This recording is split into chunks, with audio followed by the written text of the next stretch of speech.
ఒక ఆయన బస్ స్టాండ్కి వెళ్ళాడట. అంతకుముందు భార్య భర్త కూర్చున్నారు. నీరసాలరావు గారు, సూరమ్మ గారు బాగున్నారా అన్నారట ఆ దంపతులను చూసి. మీరెవరండి? మిమ్మల్ని నేను ఎప్పుడు చూడలేదండి అన్నాడట వాళ్ళు. నేను కూడా మిమ్మల్ని ఎప్పుడు చూడలేదని ఇదే ఫస్ట్ టైం అన్నాడట. మరి మా పేరు మీకట్ట తెలుసండి అని. మిమ్మల్ని చూస్తే మీరు నీరసాలరావు సూరమ్మలాగా ఉన్నారని. మీరు చాలా చలాకీగా హుషారమ్మలాగా ఉన్నారు. దేవునికి స్తోత్రం. దేవుని బిడ్డలారా, నా ప్రియమైన సహోదరి సహోదరులారా, హెబ్రీ స్త్రీలు చురుకైన వారు, చురుకుగా ఉంటున్న గొప్ప భాగ్యం. మరి చక్కని ఆరాధన చేశారు అమ్మగారు. ఆరాధనలో మీరంతా ఏకీవించారు. దేవుడు తన యొక్క శక్తిని, బలమును మీకు అనుగ్రహించి 3 దినాలు దేవునికరంగా, ఆశీర్వాదకరంగా, దేవుడే అండగా, కొండగా, బండగా, ఉండగా, నిండుగా, మెండుగా, దండిగా జరిగే పండుగలుగా ఈ కూడికలు జరుగునుగాక. హల్లెలూయా. 2వ సమూయేలు గ్రంథం 7వ అధ్యాయం 29వ వచనం. పవిత్ర వేద గ్రంథమైన బైబిల్ గ్రంథంలో నుంచి 2వ సమూయేలు గ్రంథం 7వ అధ్యాయము 29వ వచనాన్ని చదువుకుందాం. 258వ పేజీ.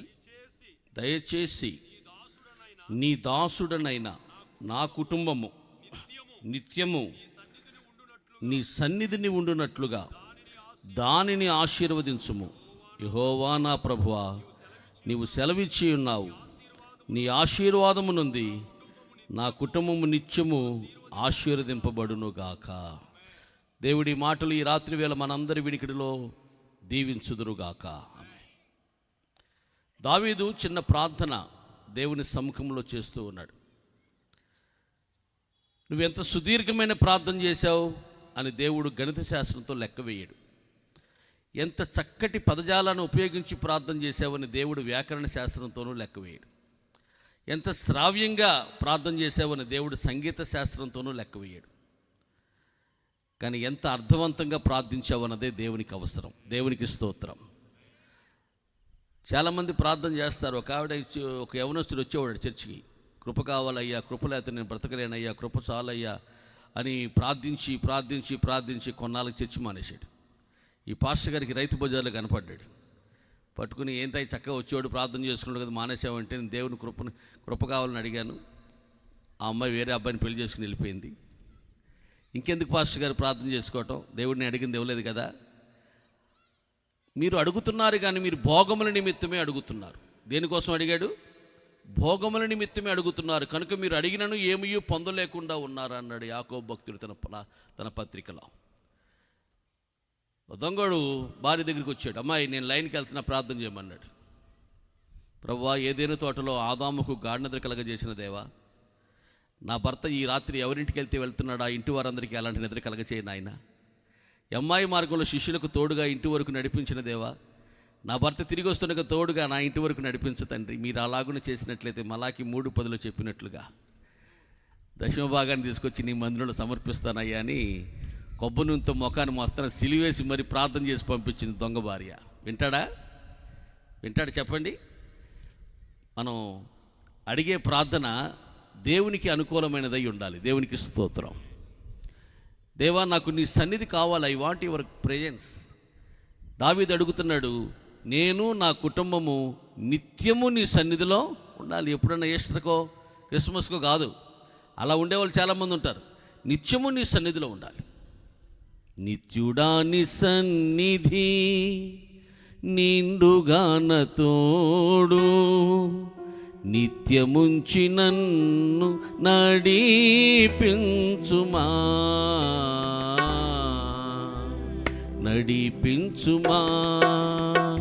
నిత్యుడాని సన్నిధి నిండుగాన తోడు, నిత్యముంచి నన్ను నడిపించుమా నీ కుడి హస్తం హత్తుకొని ఉన్నది, నీ ఎడమ చేయిన తల క్రిందనున్నది. నీ కుడి హస్తం హత్తుకొని ఉన్నది, నీ ఎడమ చేయిన తల క్రిందనున్నది. నీ కౌగిలిలోనే నిత్యం నిల్పుమా, నీ కౌగిలిలో సన్నిధి నిండుగాన తోడు నిత్యముంచి నన్ను నడిపించుమా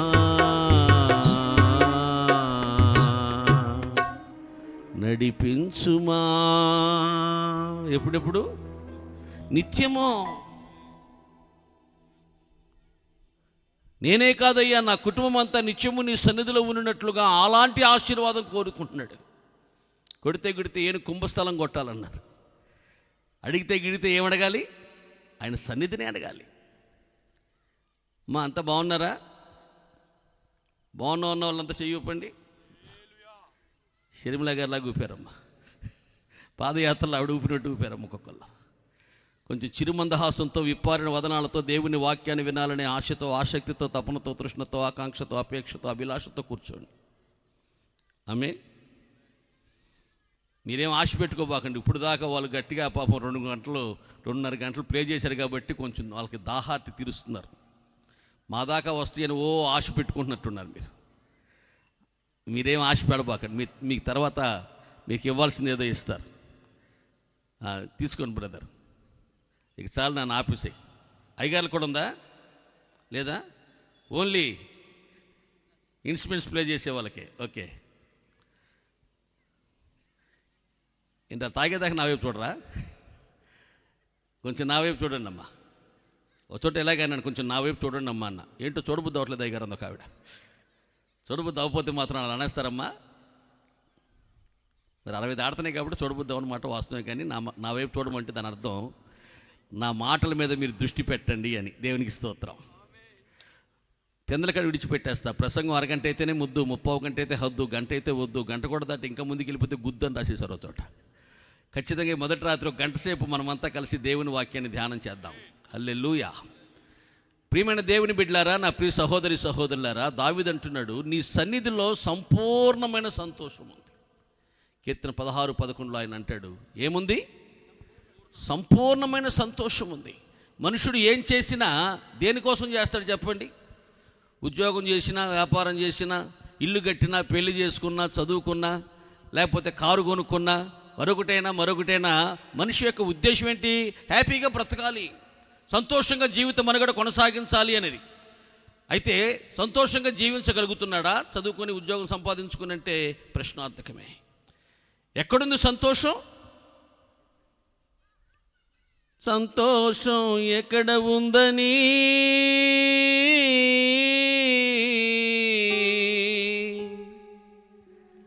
సమాధానమెచ్చట నాకు దొరికేనని జనులందరినడిగాను, జగమంతా తిరిగాను, చివరికది నీలోనే కనుగొన్నాను.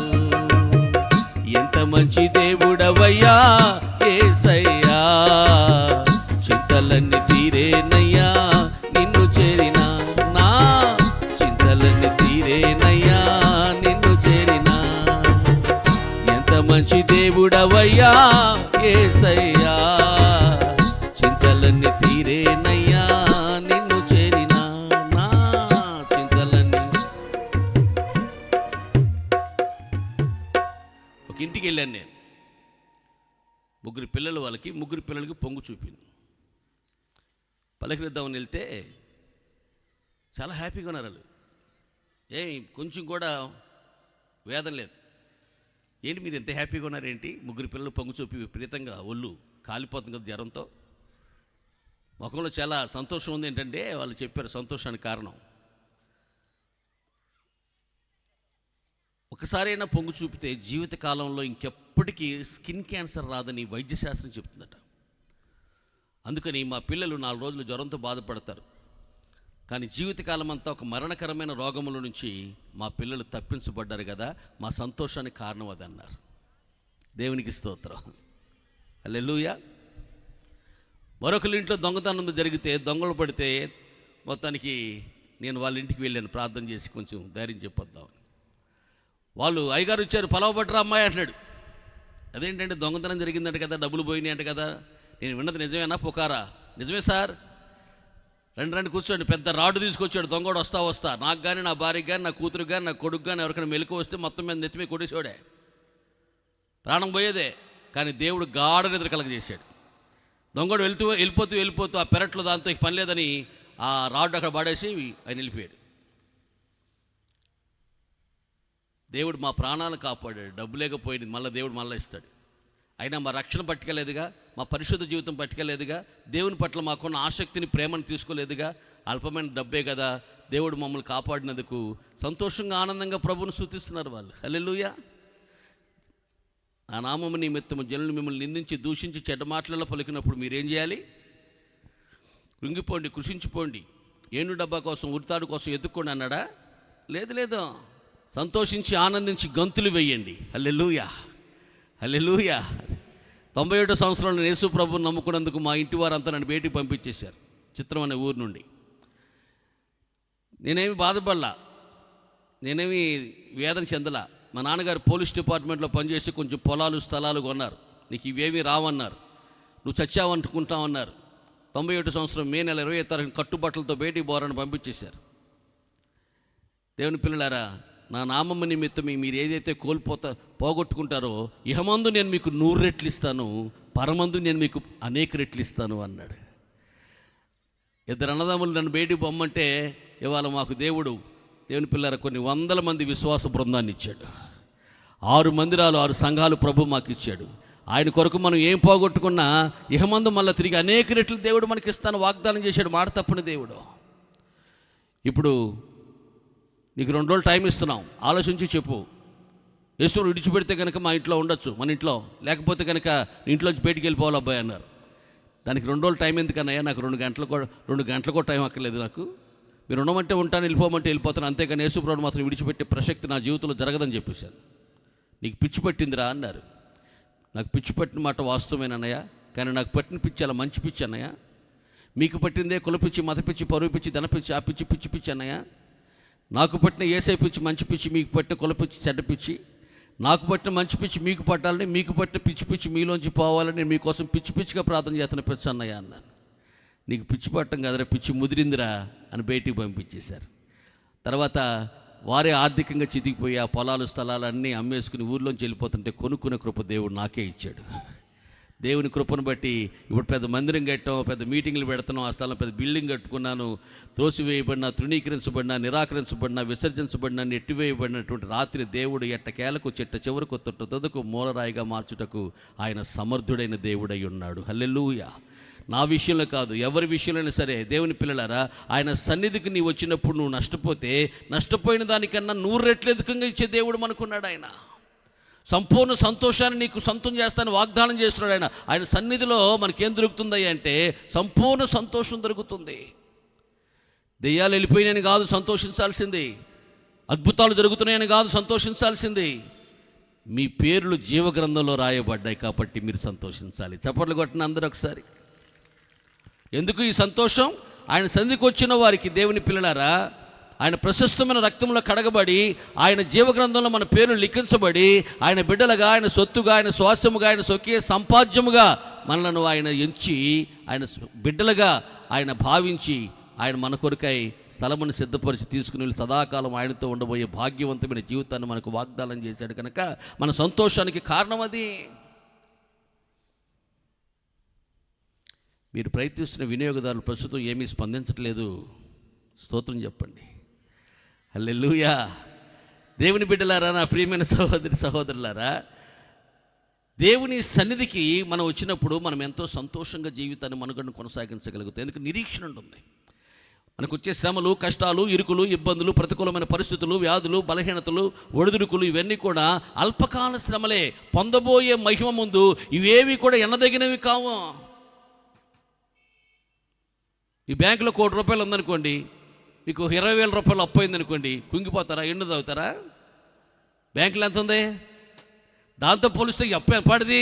మనం పొందబోయే మహిమతో పోల్చుకుంటే ఇప్పుడు అనుభవిస్తున్న శ్రమ ఏపాటిది? శ్రమలు ఉండవంటే ఉంటాయి, కానీ నిరీక్షణ ఏం చేస్తాయి అంటే దేవుని బిడ్డలారా మనలో గొప్ప సంతోషాన్ని కలిగిస్తుంది. ఇలా నాతో ఎప్పుడు సంతోషం పొంగుచున్నది అనండి. మీరు అన్నాకి వెళ్తానమ్మా. బెటర్మెంట్ రాయండి. ఎప్పుడు సంతోషం పొంగుచున్నది.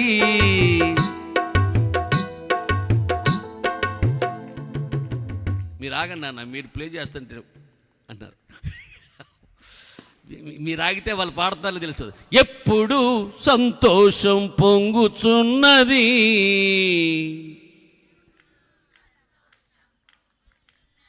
ఆనందానికి అవధులు లేకున్నవి, లోకమే మమ్ము చూచి వణుకుచున్నది,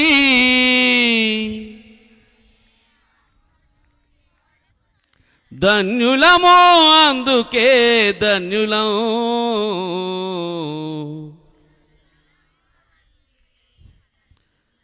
ఏదో క్రిస్మస్కో ఏదో ఈస్టర్కో లేకపోతే ఏదన్నా ప్రత్యేకమైన అకేషన్ కాదండి. పాపము మనలో నుంచి పోయినప్పుడు మనము చెప్పనసఖ్యమైన మహిమాయుక్తమైన సంతోషాన్ని మనం అనుభవించగలుగుతాం. ఆయన సన్నిధికి వస్తే కలిగే ఆశీర్వాదం అది. దేవునికి స్తోత్రం. నీ సన్నిధిలో సంపూర్ణమైన సంతోషం ఉంది. ఎప్పుడూ సంతోషం కలుగుతూనే ఉంది. ద్రాక్ష చెట్లు ఫలించిపోయినా, చేలలో పశువులు లేకపోయినా, చేనులో పైరు పండకపోయినా, రంబులో బియ్యం అయిపోయినా, సెల్లో బ్యాలెన్స్ చెప్పలేండమ్మా లేకపోయినా, కానీ నేను మాత్రం నా రక్షణకర్త అయిన యెహోవాను బట్టి ఆనందిస్తూనే ఉంటాను, సంతోషిస్తూనే ఉంటాను. నా సంతోషం వీటిని బట్టి కాదు, బయట నుంచి వచ్చే దాన్ని బట్టి కాదు, నా లోపల నుంచి జనించే ఆ సంతోషోత్పత్తి. దేవునికి స్తోత్రం. కొనుక్కుంటే వస్తాయండి వస్త్రాలు, భోజనం. వస్త్రాలతో వచ్చు సంతోషము కొద్దిసేపు మాత్రముండును. ఎంతసేపు ఉంటుందండి? ఎంతక్కా ఈ చీర? 2500. ఎందుకు 1700కి ఇస్తే? నన్ను మోసం చేసాడు సచ్చినోడు. ఆ 2500 చీర కొన్న ఆనందం పోయింది. 1700కే నిన్ను మోసం చేశాడు. ఎందుకు? చక్కగా మంచి చీర ఒకటి కట్టుకొచ్చింది, కానుకేసి వెళ్ళిపోతుంది.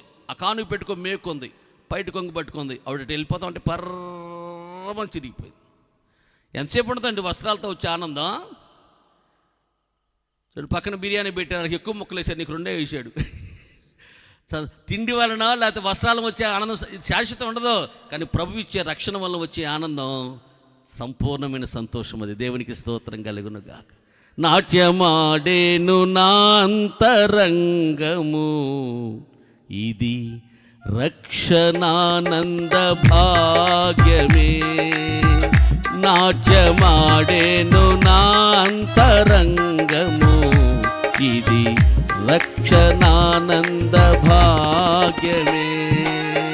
హల్లెలూయా. రక్షణ దేవుని పిల్లలారా అంతరంగము నాట్యమాడి పరవశించి పరవలు తొక్కేటట్టుగా చేస్తాడు. ఎలా ఉంటుందో ఆనందం అంటే చెప్పడం అసఖ్యం అన్నాడు దేవుడు. చెప్పనసఖ్యమైన మహిమాయుక్తమైన సంతోషాన్ని, ఆనందాన్ని ఒక వ్యక్తి అనుభవించేది ఆయన సన్నిధికి వచ్చినప్పుడు మాత్రమే. హల్లెలూయా. మరెక్కడ దొరకదు, మరెవ్వరూ ఇవ్వలేనిది, ఎక్కడా దొరకలేనిది, వేరెవ్వరు ఇవ్వలేనిది. సినిమాలు ఇస్తాయి, సర్కస్ ఇస్తాయి, ఎగ్జిబిషన్ ఇస్తాయి, కానీ యేసయ్య ఇచ్చే సంతోషం ఎవరు లేరు. నేను లోకం ఇచ్చినట్టు కాదు, నా శాంతిని, నా సంతోషాన్ని, నా సమాధానాన్ని మీ హృదయాల్లో నేను ఏలుబడి చేసేటట్లుగా చేస్తానన్నాడు ఆయన. హల్లెలూయా. ప్రియమైన దేవుని పిల్లలారా, నా ప్రియ సహోదరి సహోదరులారా, దావీదు వలె మనము కూడా అయ్యా నీ సన్నిధి కావాలని కోరాలి.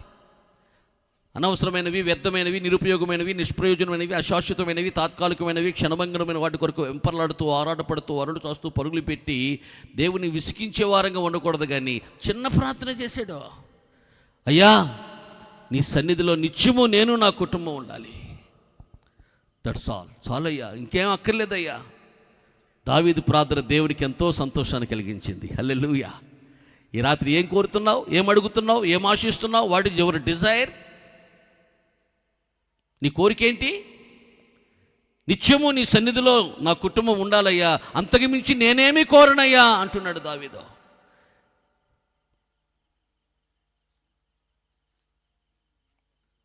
నా వైపు చూడండి అమ్మా, చూడబుద్ధి అవట్లేదు అనబాకండి అమ్మా. గురుముఖస్య విద్యా లభ్యతి, అన్యముఖస్య వ్యర్థం శూన్యం లభ్యతి అనండి. నత్తి లేనులు మాత్రమే అనండి అమ్మ. గురుముఖస్య విద్యా లభ్యతి, అన్యముఖస్య వ్యర్థం శూన్యం లభ్యతి. గురుముఖస్య అంటే వాక్యం చెప్పే గురువుగారి వైపే చూడండి. గురుముఖస్య విద్య లభిస్తుంది అంటే వాక్యం మీకు అర్థమవుతుంది, మీ హృదయాల్లోకి వెళ్తుంది. అటు ఇటు కొంచెం పని మీద వెళ్తారు, పిల్లలు ఏడిపిస్తే వెళ్తారు, లేకపోతే ఇంకేదన్నా అవసరం బట్టి వెళ్తారు. వాళ్ళ వైపు చూడబాకండి. అన్యముఖస్య అంటే అదే వ్యర్థం శూన్యం లభ్యతి. ఎల్లయ్య యామారం వెళ్ళొచ్చినట్టే. మీరేమి ఆశీర్వాదం ఏం మోసుకుని వెళ్ళలేరు. అందుకని నా వైపే చూడండి ఒక గంట సేపు. ఇందాకటి గంట అన్నా మళ్ళీ గంట అంటున్నావేంటి అనబాకండి అమ్మ. ఎప్పటికప్పుడే గంట అరువు రేపు. ఆమేన్, హల్లెలూయా. నలుగురు కుర్రాలు కలిసి ఒక రాజుగారిని ప్రాణాపాయం నుంచి కాపాడారట అరణ్యంలో. మీకేం కావాలో కోరుకోమన్నాడట. నీకేమి కావాలని ఇస్తాను నేను, నా ప్రాణాన్ని కాపాడారు కాబట్టి అని. రాజుగారిని కుర్రాడు అన్నాడట, అయ్యా నాకు పెళ్ళిడికి వచ్చిన చెల్లి ఉంది, వృద్ధాప్యులను అమ్మ నాన్న ఉన్నారు, మాకు ఆర్థికంగా చాలా ఇబ్బందుల్లో ఉంది, నాకు కొంచెం ఐశ్వర్యం కావాలని. అదెంత భాగ్యం, నీకెంత కావాలో తీసుకో, కోశాగారపు అధికారి చెప్తారని ఇప్పించాడు. అయ్యా నేను నల్లగా ఉంటానయ్యా, మరి నాకు ఎవరు పిల్లనే ఇవ్వట్లా, దానికి తోడు గ్రహణం ఒకటి ఉంది, నాకు సంబంధాలు వచ్చి వెనక్కి వెళ్ళిపోతున్నాయి, మీరు పూడుకుంటే మీరు తలుచుకుంటే చక్కటి అందమైన భార్యతో నాకు వివాహం జరిపించండి అయ్యా అన్నాడు. రాజుగారు తలుచుకుంటే దెబ్బలు కొద్ది మంచి భార్య వచ్చింది ఆయనకి. అయ్యా నా ఇంటికి వెళ్ళేదాకా నా బురదలో చాలా ఇబ్బంది పడుతుంది, రోడ్డు కావాలయ్యా అన్నాడు. ఓకే గ్రాంటెడ్ అన్నాడు. ఆఖరికి ఇంకొక ఆయన ఉన్నాడు, నీకేం కావాలయ్యా అంటే నాకు ఇల్లు కావాలన్నాడు ఒకడు. ఐదో వాడు ఆఖరోడు ఏం చేశాడంటే, నాకేమీ అక్కర్లేదు రాజా, నెలకొక్కసారి నీ వచ్చి నా ఆతిథ్యం స్వీకరించి వెళ్తే చాలయ్యా, ఇదే నా కోరిక, నా అభ్యర్థన మన్నించు నాయన అన్నాడు. రాజుగారు అంతటి వాడు నెల నెలా వెళ్ళి భోజనం చేయాలంటే ఒక పూరిపాకలో చేయగలడా ఆయన భోజనం? అందుకని రాజుగారు భోజనం చేసి ఇల్లు కాబట్టి పెద్ద భవంతి కట్టించారు. రాజుగారు అంతటి వాడు బురద రోడ్లో వెళ్ళగలడా? లేడు. రాజుగారి ఇంటి దగ్గర నుంచి ఆ కుర్రోడి ఇంటి దాకా పెద్ద రోడ్డు పోసేశారు. మరి రాజుగారు అంతటోడు పచ్చి పులుసును చింతపండు పచ్చడేసి తినగలరా? డబ్బు లేదు కాబట్టి ఆయనకి ఐశ్వర్యం ఇచ్చాడు, రాజుగారికి ఆతిథ్యం ఇవ్వటానికి. అంతేకాదు, మరి ఈ రాజుగారు ఏం తింటాడో, ఆ కల్చర్ ఏంటో, ఆ పద్ధతులు ఏంటో, ఆ విధానాలు ఏంటో అన్నీ తెలిసడానికి ఆయన కూతురైతే బాగుంటుందని ఆ కుర్రాడికి ఆ రాజుగారి కూతురునిచ్చి పెళ్లి చేశారు. ఏమంటున్నాడు, నాకేమొద్దయ్యా, నేనే నీకు భోజనం పెడతా, నేనే నీకు ఆతిథ్యం ఇస్తా, నెలకొక్కసారి నీవు నా ఇంటికి వచ్చి నాకు ఆ భాగ్యం, ఆ ధన్యత, నీ ప్రజెన్స్ నాకు కావాలని ఆయన అన్న యవనస్తులు కోరుకుంటే ఇల్లు వచ్చింది, ఐశ్వర్యం వచ్చింది, పెళ్ళి అయ్యింది, రోడ్లు పడ్డాయి, ఎవ్రీథింగ్ ఈజ్ సఫిషియెంట్. ఒకడేమో ఇల్లు కోరుకుంటే ఆడికేమో ఐశ్వర్యం లేదు, పెద్ద ఇల్లు ఉంది కానీ తినడానికి మెంగమెతుకుల్లి వాడికి. కానీ ఇతగాడికి సంపూర్ణ సంతోషం. దేవునికి స్తోత్రం. రాజుగారే ఆయన వాడైపోయాడు, రాజుగారికి అల్లుడైపోయాడు. దేవుని పిల్లల మనం కోరితే దేవుని కోరుకోవాలి, ఆయన పాదాల చెంత మన స్థలము కోరుకోవాలి. నీ సన్నిధిలో నిలిచి ఉండటం గొప్ప భాగ్యం. ఆమేన్, ఆమేన్. నీ సన్నిధిలో నిలిచి ఉండే గొప్ప భాగ్యం అది అని జెఫన్యా గ్రంథంలో రాయబడిందండి. గొప్ప భాగ్యం. ఆ భాగ్యం అందరికీ దొరికేది కాదు. అందరూ ఆయన సన్నిధిలో నిలబడలేరు. యోనా యెహోవా సన్నిధిలో నిలువలేక, ఎందుకని? కాన్షియస్నెస్, మనస్సాక్షి ఆయన సన్నిధిలో నిలిచి ఉండగలిగేటట్లుగా చేయనివట్లా. ఆయన చెప్పింది నువ్వు చేయలా, ఆయన చిత్తం జరిగించలా, ఆయనకి ఇష్టమైన పని చేయలా, ఆయన మాటకు లోబడలా, ఆయన ఆజ్ఞను గైకొనలా, అందుకని ఉండలేకపోతున్నాడు. మనము ఆయన చిత్తానుసారముగా ప్రవర్తించుటకు మన మనసును సమ్మతి పరుచుకునే యెడల ఆయన కృపాసనాన్ని మనము ధైర్యముతో అప్పుడు మాత్రమే సమీపించగలం. దేవునికి స్తోత్రం. ఒక ఆయన బట్టల కొట్లో పనిచేస్తాడు. ఒక కాస్ట్లీ చీరని ఆ ఓనర్ లేనప్పుడు ఏం చేశాడంటే లోపల బన్నీని లోపలికి తోసేసాడు, దొంగతనం చేశాడు. కొట్టు కట్టేశారు 9ంటికి, ఇంటికి వెళ్ళిపోతున్నాడు. చినుకులు పడుతున్నాయి. సిఐ గారు ఆ రూట్లోనే జీపేస్కి వెళ్తున్నాడు. పాపం కుర్రోడు ఎవరో నడుచుకుంటూ పోతున్నాడు, తడిసిపోతున్నాడు. జీపు ఖాళీగా ఉంది కదా అని సిఐ గారు పక్కకి వెళ్ళి ఆపి, బాబు ఎక్కున్నాను జీపు అన్నాడు. లోపల ఏముంది? చీర ఉంది. ఆడికి భయం వేసి ఎప్పుడైతే సిఐ గారు జీపు ఆపి ఎక్కడ బాబు అన్నాడో ఇక పారిపోవటం మొదలుపెట్టాడు. సిఐ గారితో అన్నీ రాళ్ళండి, నాకు మా ఇల్లు ఇక్కడ వెళ్ళండి, దగ్గర వెళ్ళండి, నేను వెళ్ళిపోతాను. దానికి కూడా ధైర్యం లేదు, పారిపోతున్నాడు. సిఐ గారికి అనుమానం వచ్చింది. వెళ్ళి ఎండబెట్టుకులు పట్టుకుంటే ఏముంది, ఆ బన్నీలో నుంచి చీర కింద పడింది. మన లోపల పాపం ఉన్నప్పుడు ఆయన సన్నిధిలో మనం నిలబడలేం. అందుకే దావీదు అన్నాడు, నీ సన్నిధిలో నుండి నీవు నన్ను త్రోసివేయొద్దయ్యా, ఎందుకంటే నేను అలాంటి పని చేశాను. వర్షం వస్తుంది, గొడుగేసుకున్నాడు, మందుల షాప్కి వెళ్ళాడు. బాబు జెండు బాబు ఇవ్వు అని 50 రూపాయలు ఇచ్చాడు. ఆ గొడుగు అక్కడ పెట్టాడు మందుల షాప్ దగ్గర. ఓ 50 రూపాయలు ఇచ్చి జెండు బాబు ఇమ్మన్నాడు. జెండు బాబు 30 రూపాయలు. ఆయన ఏం చేశాడంటే 70 రూపాయలు ఇచ్చి జెండు బాబు ఇచ్చాడు మందుల షాపుడు. ఈయన గారికి 50 ఎక్కువ వచ్చినాయి. ఇక అక్కడ నిలబడబుద్ది అవట్లేదు. బాబు నీకు ఎంత ఇచ్చాను, 50 ఎక్కువ ఇచ్చినట్టు చూడు అంటాడేమోనని గబగబా అక్కడి నుంచి వచ్చాడు. 300 రూపాయలు గొడుగు మర్చిపోయాడు. 300 రూపాయలు గొడుగు అక్కడే పెట్టాడు. నిలబడలేకపోతున్నాడు. మన లోపల ఏదైనా ఒక అతిక్రమం, ఒక అవిధేయత, ఒక అవలక్షణం, ఒక చెడుతనం, ఒక పాపం ఉన్నప్పుడు దేవుని పిల్లారా యెహోవా సన్నిధిలో నిలబడలేం. నీ సన్నిధిలోంచి నీవు నన్ను త్రోసివేసేటట్లుగా నేను ప్రవర్తించానని దావీదు భయంతో, వినయముతో, విధేయతో, పశ్చాత్తాపంతో ప్రార్థిస్తున్నాడు. సముద్రంలో ఏదైనా చనిపోయింది అనుకోండి, మనిషి అయినా ఇంకేదైనా జంతువులైనా, తెల్లరిపాటికల్లా ఏం చేస్తుంది, సముద్రం పక్క తోషాలు బారేస్తుంది. అది నిర్మలంగా ఉంటుంది, నిష్కపటంగా ఉంటుంది అన్నమాట, స్వచ్ఛందంగా ఉంటుంది. ఏదైనా ఉంటే చచ్చి పుచ్చిన ఉంటే తెల్లారిపాటికల్లా అలలతో బయట తోసేస్తుంది. దేవుని సన్నిధి పరిశుద్ధమైనది, స్వచ్ఛమైనది. దేవునికి స్తోత్రం కలుగును గాక. అయ్యా నీ సన్నిధిలో నిలిచి ఉండే భాగ్యం నాకు ఇవ్వండి. పండుగప్పు ఉప్పు చేప పట్టుకుని కుక్కను కొట్టాము అనుకోండి, నెత్తి మీద వెళ్ళిపోద్దా? కొడితే కొంచెం దెబ్బ తగులుతుంది, కానీ భలేగా ఉంది, కమ్మగా సమ్మగా ఉందని అని వాసన తీసుకొడుతుంది. ఏనుగును పట్టుకుని మామిడి వాడు ఏం చేస్తాడంటే ఏనుగు పైకెక్కి ఇట్లా పొడుస్తాడు ములగరతో. అప్పుడప్పుడు ఆ అంకుశం అంటారు దాన్ని, అంకుశం కింద పడిపోద్ది. కింద పడిపోయిన అంకుశాన్ని మామిడి వాడు కిందకి వెళ్ళి తెచ్చుకోడు, ఆ ఏనుగే తీసుకెళ్ళి అందిస్తుంది మళ్ళా. ఆమేన్, ఆమేన్. దేవుని సన్నిధిలో ఒకవేళ ఏదైనా హెచ్చరిస్తే, కోప్పడితే, మందలిస్తే, కేకలేస్తే దేవుని సన్నిధిలో నుంచి నువ్వు వెళ్ళిపోయే వ్యక్తిగా నువ్వు ఉండకూడదు. దేవుని సన్నిధిలో నిలిచి ఉండే భాగ్యాన్ని నువ్వు పొందగలగాలి. హల్లెలూయా, హల్లెలూయా.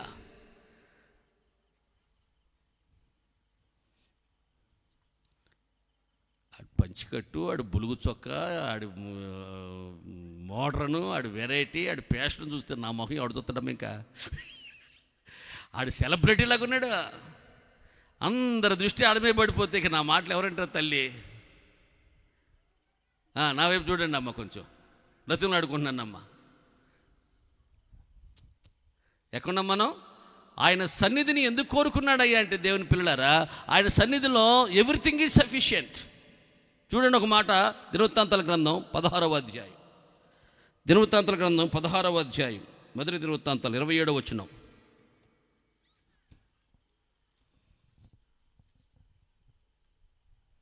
పాపముంటే నీ హృదయములో ఆనందించాలేవు నిజము, పాపలొప్పుకొని విడచిపెట్టినప్పుడే ఆనందించేదవు సదా.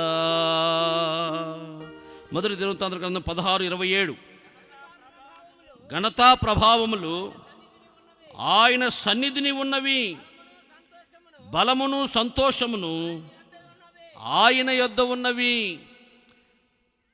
అమ్మా, ఆయన సన్నిధిలో ఏమున్నాయంటే ఘనతా ప్రభావాలు, బలము, సంతోషాలు అన్నీ ఆయన సన్నిధిలో ఉన్నాయి. మన సెల్ ఫోన్లోనే ఏముంది? టార్చ్ ఉంది, అలారం ఉంది, వాచ్ ఉంది, క్యాల్కులేటర్ ఉంది. అమ్మా, ఏమున్నాయి చెప్పడం కష్టం, ఏవేవి లేవు చెప్పడం తేలిక. సెల్ ఫోన్లో ఏవేవి లేవు చెప్పండి. మీరు వస్తేనే డీమార్ట్ ఉంటుంది. డీమార్ట్లో ఏమేమి ఉన్నాయి? డీమార్ట్ మొహమే చూడండి, జీవి చూస్తున్నారండి మీరు. డీమార్ట్లో ఏమేమి ఉంటాయి? ఏమేమి ఉంటాయి చెప్పడం కష్టం అండి. ఏమేమి లేవు చెప్పడం తేలిక. దేవుని సన్నిధిలో లేనిదంటూ ఏముంది? బలం ఉంది, ప్రభావం ఉంది, ఘనత ఉంది, సంతోషం ఉంది. దావీదుకు 10,000 కొలదిగాను, సౌలుకు 1,000 కొలదిగాను. సౌలు 1,000 మంది చంపేశాడా? దావీదు 10,000 చంపేశాడా? లేనిపోయిన తెప్పులు తెచ్చింది మీరే, ఆడోళ్ళే. ఉన్న చోట ఉంటారమ్మా మీరు? 30 తెప్పలు పెట్టి 3 చెరువులు నీళ్ళు తాగి పరుగులు పెట్ట కౌజు పెట్టలాగా పరుగు పెట్ట కారణం ఎవరు? మేమే అనండి అమ్మా. అప్పుడు ఎప్పుడు మీరే. భర్త ఏదో మాట అన్నాడట, చిన్న మాట కోపడ్డాడట. ఈ భార్య ఏం చేసింది తెలుసా? టూత్ బ్రష్ తీసుకెళ్ళి, భర్త వాడు టూత్ బ్రష్ తీసుకెళ్ళి లెట్రిన్ షింకడిగా పెట్టేసింది కడగకుండా. మళ్ళీ కొంచెం పేస్ట్ పెట్టి పొద్దున కడుక్కుంటాడట ఆయన. ఈ ఆడవాళ్ళు తక్కువ అనుకుంటున్నారు మీరు? ఇట్లాంటి చిట్కాలు ఇట్లాంటి చాలా ఉన్నాయి మీ దగ్గర.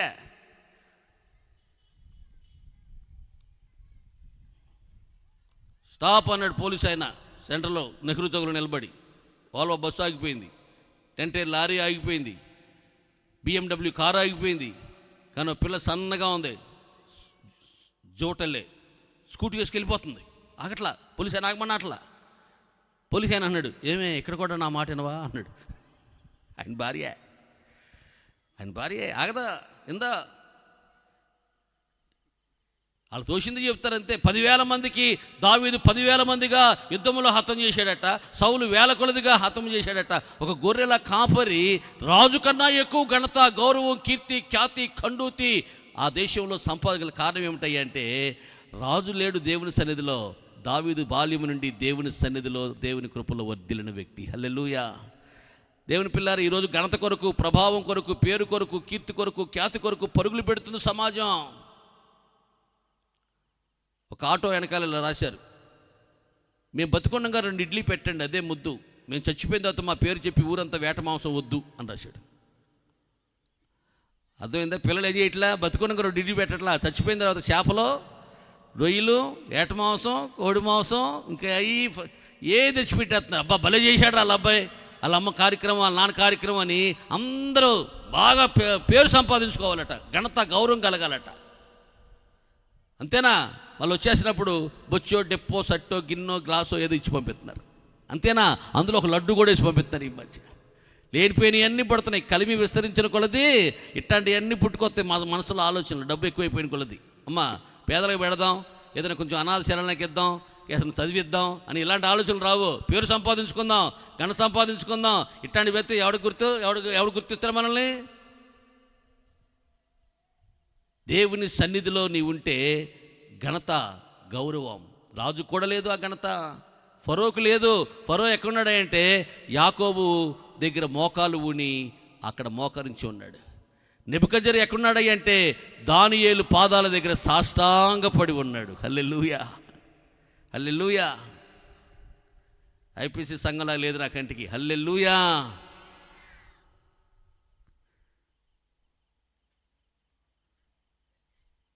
ఒక ఆయన వాక్యం చెప్తుంటే ఒక ఆయన పద్దాక స్తోత్రం హల్లెలూయా అంటాడట. ఐపీసీ ఆయన పిచ్చి పిచ్చిగా ఉందా? ఊత పదం నీకు ఏమన్నా వాక్యం అనొచ్చుగా, పద్దాక స్తోత్రం హల్లెలూయా అంటావేంటి అదే అన్నారట ఆ సంఘ పెద్దలు.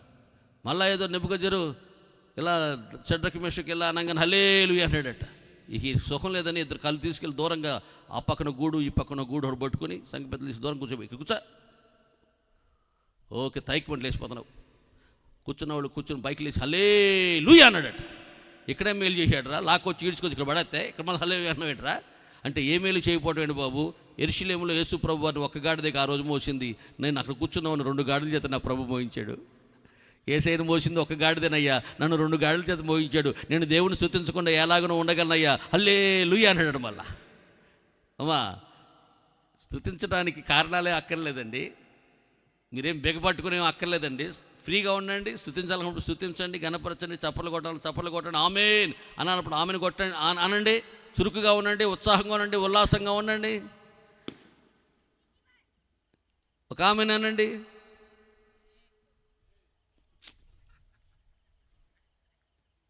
డ్వాక్రా సంఘాల్లో 10 మంది డబ్బులు ఒకలే కడతారు. ఇక్కడ అందరి బదులు ఒక ఆవిడ చెప్పింది ఆమెనని. అమ్మా ఇది డ్వాక్రా సంఘం, దేవుని సంఘం అమ్మ ఇదే. క్రైస్తవులు చచ్చిపోయారు అనుకోని మనం పెట్లో పెట్టి తీసుకెళ్ళిపోతాం. హైందవ సహోదరు పాడిగడ్డి మా ఊర్లో కొన్ని కుటుంబాల వాళ్ళు ఉన్నారు, వాళ్ళు చచ్చిపోతే కూర్చోబెట్టి తీసుకెళ్తారు. కూర్చోబెట్టి తీసుకెళ్తున్నప్పుడు అట్ట ఊగుద్ది డెడ్ బాడీ. చూసారా ఎప్పుడన్నా? మీరు గమనించారా? మీరు అట్ట కూడా ఒక్కట్లేదమ్మా, మీరు ఐస్ బాక్స్లో బిగుసుకుపోయి కూర్చున్నారంటమ్మా. కొంచెం ఫ్రీగా ఉండండి అమ్మా, మూవ్ అవ్వండమ్మా, బిగుసుపోకుండా.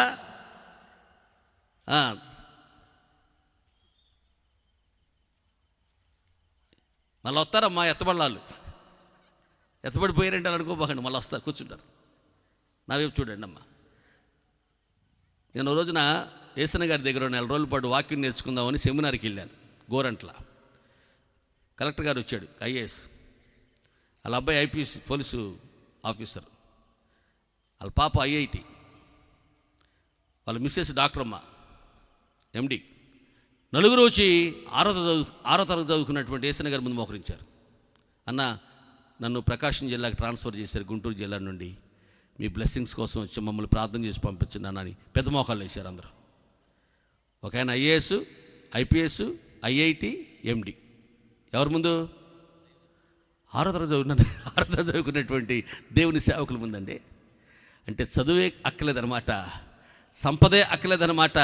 దేవుని పిల్లరా, దేవుని సన్నిధిలో ఉన్న వారిని దేవుడు ఘనపరుస్తాడు. దేవునికి స్తోత్రం. నీ ఘనతకు, నీ యొక్క ప్రభావానికి, నీ యొక్క గౌరవానికి, నీ కీర్తికి, నీ ఖ్యాతికి కారణం ఏమిటాయంటే నువ్వు దేవుని సన్నిధిలో ఉన్నావు. అదే నీ ఘనత కారణం. ఘనతా ప్రభావాలు ఆయన సన్నిధిలో ఉన్నాయి.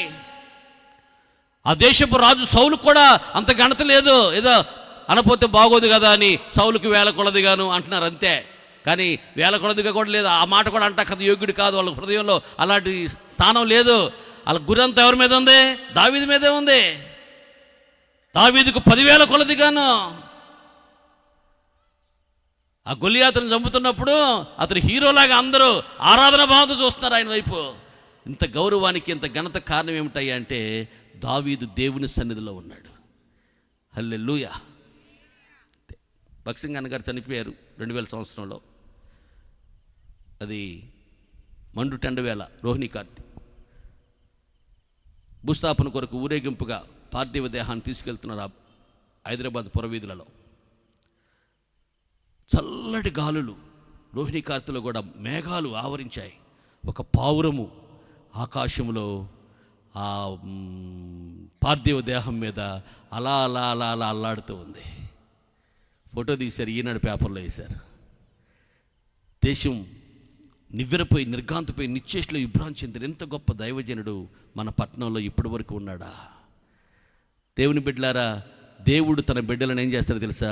చెప్పండి, మంచి పేరు, ఖ్యాతి నా వలన మీకు కలుగుతాయి. మనం మంచి పేరు సంపాదించుకుందాము రండి అన్నాడు నిమ్రోదు. కలగలా బతుకు తారుమారయ్యింది. అస్తవ్యస్తంగా, యోమయంగా, గందరగోళంగా, దుఃఖభాజకంగా మారిపోయింది. పేరు సంపాదించుకుందాం అనుకున్నాడు, కానీ సిగ్గుతోనూ, లజ్జతోనూ, అవమానంతోనూ కుచించుకుపోవలసిన అగత్యత, దుస్థితి, దుర్గతి, దురవస్థత అతనికి దాపురించింది రాజుకి.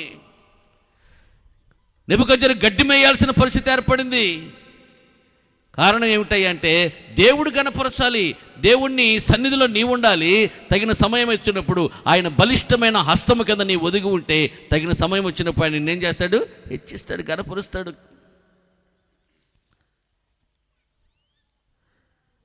మీరంతా నన్ను ఎట్ట చూస్తున్నారంటే, చిన్న చిన్న పిల్లలు ఈటీవీలో పాటలు పాడుతుంటే పెద్ద పెద్ద జడ్జిలు కూర్చొని గమనిస్తారే, నకసక పర్యంతరం ఆమూలు అగ్నం క్షుణ్ణంగా ఎన్ని మార్కులు వచ్చి తప్పు పాడుతున్నాడా, ఒప్పు పాడుతున్నాడా అని. అలా నా గురించి నా వైపు అట్ట చూస్తున్నారండి మీరంతా జడ్జిల్లాగా. ఏమా అర్థమవుతుందిగా? దేవుని సన్నిధిని కోరితే, దేవుని సన్నిధిలో మనం ఉంటే, దేవుని సన్నిధిలో ఉండగలిగిన భాగ్యాన్ని మనం సంపాదించగలిగితే సంతోషంతో పాటుగా ఘనత, ప్రభావాలు, బలం. ఏం బలం? పాపాన్ని, లోకాన్ని, సాతాన్ని, శరీరాన్ని ఎదిరించే, జయించే బలం మనకు కలుగుతుంది. ఆయన వాక్యము నెరవేర్చు బలశూరులారా, ఆ బలం కలుగుతుంది. ఆయన సన్నిధిలో ఉన్న స్ట్రెంత్ అది, బలం అది.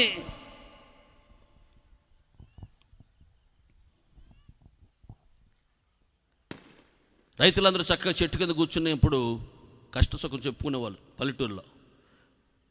అక్కడ కాకి ఉండి నెత్తి మీద రెట్టేసేది. పాడు కాకి, దెద్దిగొడ్డు కాకి, సావరణ జావుది అని ఇసుకుని రైతులందరూ వెళ్ళిపోయేవాళ్ళు. ఆ కాకి ముసలిది అయిపోయిన తర్వాత పిల్లల్ని దగ్గరికి పిలిచి, నేను చెడ్డ పేరు తెచ్చుకున్నానరా, నాకు మంచి పేరు, నేను చచ్చిపోయిన అతను మీరు తేవాలి అని పిల్లల దగ్గర మాట తీసుకుని ఆ కాకి చచ్చిపోయింది. రైతులు సాయంకాలం పూట చెట్టు కిందకు వచ్చి అరుగు మీద కూర్చుంటే ఈ పిల్లలు ఏం చేసామంటే చిన్న రెమ్మ, చిన్న కొమ్మ, చిన్న ఆకు ఏదో ముందేసాయి. రైతులంతా తలకాయ పైకి చూసేవాళ్ళు, ఏంటి అన్నట్టుగా. అప్పుడు రెట్టేసి ముందు చిన్న రమ్మేసి అక్కడ పైకి చూడగానే అప్పుడు రెట్టేసి, అప్పుడు రైతులందరూ వీళ్ళ తల్లికాకి చాలా మంచిదిరా, నెత్తి మీద వేసి తుడుచుకుని పోయేది, ఇది కంట్లోనూ ముక్కులోనూ మూతి మీద వేస్తున్నాయి దరిద్ర కొట్టు కాకులు, వీళ్ళ అమ్మకాకి చాలా మంచిదిరా అని రైతులందరూ ఊర్లో వాళ్ళంతా అనుకున్నారట. అలా తెచ్చారు వాళ్ళ అమ్మకి మంచి పేరు. ఏంటి చచ్చిపోయిన తర్వాత పెంటమ్మ గారి జ్ఞాపకార్థం దిబ్బమ్మ గారు ఇచ్చిన గ్లాస్ ఇది. ఒక ఆవిడ నాకు భోజనం పెట్టింది, ఆ భోజనం ప్లేట్ మీద పెంటమ్మ గారి జ్ఞాపకార్థం ఉంది. ఏం తిన బుద్ధి అవుతుంది, ఇంకా పలావ్ పెట్టింది, రొయ్యలు కూర వేసింది, ఏదో చేసింది బాగా అయ్యగారు బ్రహ్మాండంగా కూరలు బ్రహ్మాండంగా వండింది, కానీ దాని పేరు చూస్తే నాకు ఆనందం బుద్ధి అవుతుంది. పెంటమ్మ గారి జ్ఞాపకార్థం వాడు దైత్రం ఏదో పేర్లు రాస్తున్నారు.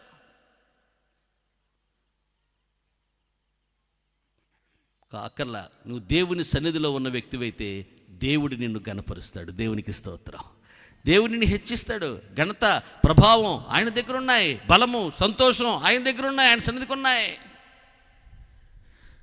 శతకోటి ఐశ్వర్యం నన్ను వెదకి వచ్చినను నీకది సమమౌనా, సంపదా సిరి సంపదా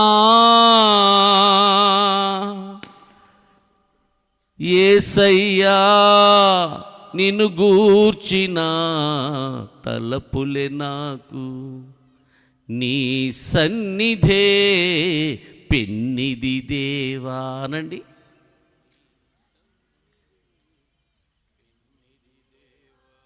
పరుగున వచ్చా నిన్ను చూడాలని,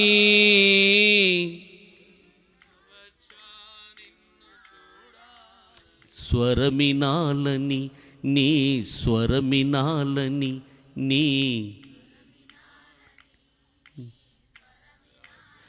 రాజా యేసు రాజా.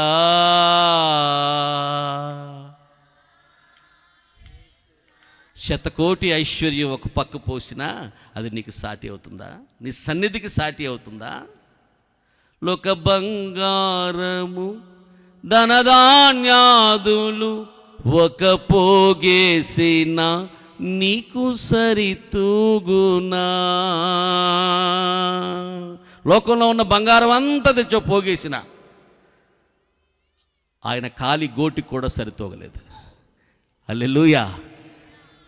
సర్వశక్తిమంతుడైన సకల చరాచర జగత్తును తన నోటి మాట చేత సృజించిన సృజనాత్మక శక్తి కలిగిన సర్వశక్తి సంపూర్ణ దేవాది దేవుణ్ణి మనం ఆరాధిస్తున్నాం.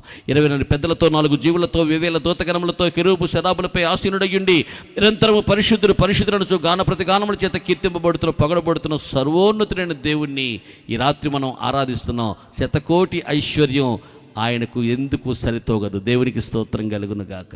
ఆయన సన్నిధిలో బలం ఉంది, ఆయన సన్నిధిలో ప్రభావం ఉంది. పరిశుద్ధ గ్రంథమైన బైబిల్ గ్రంథంలో ఒక మాట చూడండి దయచేసి. పరిశుద్ధ గ్రంథమైన బైబిల్ గ్రంథంలో మొదటి రాజులు 17:1. మొదటి రాజులు 17:1.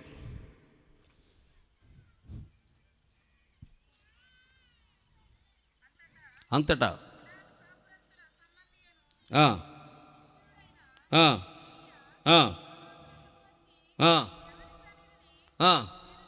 ఎవని సన్నిధిని నేను నిలబడి ఉంటినో,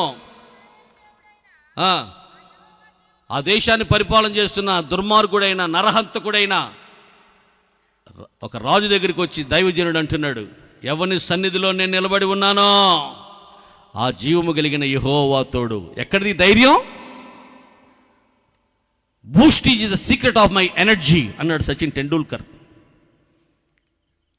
the God's presence is the secret of my everything. నేను కలిగి ఉన్న అన్నిటికీ ఒక రహస్యం ఏదైనా ఉందంటే అది దేవుని యొక్క సన్నిధే. ఇంత ధైర్యం ఎక్కడదండి రాజు ఏలియా కంటే? దేవుని పిల్లరా, ఎవరిని సన్నిధిలో నిలిచి ఉన్నానో, ఆయన సన్నిధిలో నిలిచి ఉండే ధన్యత భాగ్యాన్ని పొందినవాడు కాబట్టి రాజుతోనైనా మాట్లాడగలడు, ఎవరితోనైనా మాట్లాడగలడు. నేను చెప్పేదాకా వర్షం పడదని చెప్పాడంతే. నేనంటా నా ద్వారపాలకులు ఉండరు అక్కడ, అపాయింట్మెంట్ ఉందా నీకు రాజుగారి దగ్గరికి వెళ్ళటానికి అని అడిగారా? అడగలా. ఎందుకంటే ఆ వస్త్రాలు చూడండి, ఆయన ఆకారం చూడండి, విచిత్రంగా ఉంది, ఒక వింతగా ఉంది, ఒక వినూత్నంగా ఉంది, విడ్డూరంగా ఉంది. ఇదేంటి ఈయనెవరు అని చూచేలోపే నిర్గాంతపోయి నిశ్చేష్లో విభ్రాంతి చెంది గుడ్డప్పుకి చూస్తుండగానే వాళ్ళని దాటుకుంటూ వెళ్ళాడు, చెప్పాడు, మళ్ళీ గిర్రం తిరిగి వెళ్ళిపోతున్నాడు. ఎవరు నోటమ్మట మాటలేదు, కంటి చూపేగా నోటు మాటలేదు. ఊరుకుంటారా? పట్టుకోరు, బంధించరు. ఎవరు బంధించారా? పట్టుకున్నారా? ఎవరిని సన్నిధిలో నిలిచున్నానో ఆయన చెప్పాలని చెప్పుకుంటూ వెళ్ళిపోయాడు. అంటే ఆయన సన్నిధిలో ధైర్యం ఉంటుంది. ఆమేన్. దావీదు అంటున్నాడు, మరణమన్నను భయము లేదులే, మధురమైన ప్రేమతో మమ్ము కాయులే. ఏమన్నా భయం లేదు కదా? ముసలాయన చచ్చిపోయాడుగా పిన్ని, ఎప్పుడు ఎందుకమ్మా మళ్ళా భయం వచ్చేస్తుందని వెనకాల. ఆయన ఉపదేశము అంగీకరించువాడు భయమేమైనా కలుగునేమోనని, లేదా కీడేమైనా కలుగునేమో భయం లేకుండా నిర్భయంగా ఉంటాడండి. ఆమేన్. అమ్మో 90 డేస్లో పెళ్లి చేస్తేమో అయిపోద్దేమో, ఆషాఢ మాసంలో పెళ్లి చేస్తేమో అయిపోద్దేమో. అక్కడ ఆగావా? అప్డేట్ అవ్వక ఏమా అప్డేట్ అవ్వట్లేదా? స్టక్ అయిపోయిందేంటి మిషన్? అక్కడి నుంచి ముందురా. 90 డేస్లో పెళ్ళి అయిపోతే భయమేమీ లేదు. నేను వాక్యాన్ని అనుసరించి జీవిస్తున్నాను, దేవుని యొక్క సన్నిధిలో నేను ఉన్నాను, నాకేం భయం? సంఘంలో సుజాత అనే పాప ఉంది. గుడివాడలోనే డెలివరీకి తీసుకొస్తే అక్కడ డాక్టర్ గారు సిజేరియన్ చేస్తున్నారు. సిజేరియన్ ఆ పాపకి. సుజాత కంగారు పడబాక, ఏం టెన్షన్ అక్కర్లా, నేను చాలా చేస్తా, రోజు 10 చేస్తా, నాకు కొట్టిన పిండే, ధైర్యంగా ఉండు అంటే ఆవిడంది, నాకేం భయం లేదు డాక్టర్ గారు, నాకు ఏదైనా భయం ఉంటే, కంగారు ఉంటే, టెన్షన్ ఉంటే మీ గురించి అంది. నా గురించి ఎందుకమ్మా? నా గురించి నీకు టెన్షన్ ఎందుకంటే, ఇప్పుడు నేను ఆపరేషన్ ఫెయిల్ అయ్యి చచ్చిపోయినా నాకు వచ్చిన నష్టం ఏమీ లేదు. దేవుని రాజ్యానికి వెళ్ళిపోతే రక్షణ పొందాను. ప్రతిరోజు ప్రభుతో నేను సహవాసం చేస్తున్నాను. కానీ మీరు రక్షణ పొందల దేవుడిని తెలుసుకోలేదు. అనేక మందికి మీరు బ్రతికిస్తున్నారు, అనేక మందికి మీరు వైద్యం చేస్తున్నారు, చావటానికి సిద్ధంగా ఉన్న వాళ్ళు వస్తే వాళ్ళకి మీరు ప్రాణం పోస్తున్నారు. కానీ మీకు రక్షణ, మీరు చనిపోతే పరలోకంలో ప్రవేశించే అర్హులుగా, యోగ్యులుగా రక్షణ పొందలేదు. సృష్టికర్త మీరు తెలుసుకోలేదు కదా, మీ గురించే కంగారు పడుతున్నాను, టెన్షన్ పడుతున్నాను, బాధగా ఉంది నాకు అని ఆ సుజా చెప్పిందటండి. ఆపరేషన్ చేస్తున్నంతసేపు ఆ డాక్టర్కి ఈవిడి గారు సువార్త చెప్పిందండి. సార్ డాక్టర్ మాట్లాడదు, ఏ కొడుకు పుడితే ఏం పేరు పెడతావు, కూతురు పుడితే ఏం పేరు, మీ ఆయన నువ్వేం అనుకోలేదా, కొడుకు కావాలా కూతురు కావాలా అని అడుగుతారు సహజంగా డాక్టర్లు. కానీ డాక్టర్కి ఈవిడే సువార్త చెప్పింది. ఆపరేషన్ చేసిన డాక్టర్ మంది గుడివాడ పట్టణంలోనే. సుజాత 70,000 తీసుకుంటుంది అందరి దగ్గర, సిజేరియన్ చేసినందుకు 70,000 ఆవిడ ఫీజు. 70,000 కాదు, నాకు 7 రూపాయలు కూడా అక్కర్లా, నాకు ఒక పరిశుద్ధ గ్రంథాన్ని బహుమానంగా ఇచ్చేయాలి మందండి. ఒక పరిశుద్ధ గ్రంథాన్ని బహుమానంగా ఇచ్చేయాలి, నాకు చాలు, నా కోసం నువ్వు ప్రార్థన చేయి, నువ్వు ఎప్పుడు వచ్చినా సరే నీకు నీ కొడుక్కి ఇక్కడ ఫ్రీ.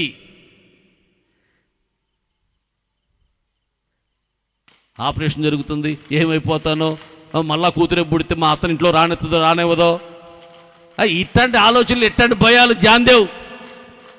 అమ్మా ఏదన్నా ఉంటే అయ్యో ఆవిడ రక్షణ పొందలేదు,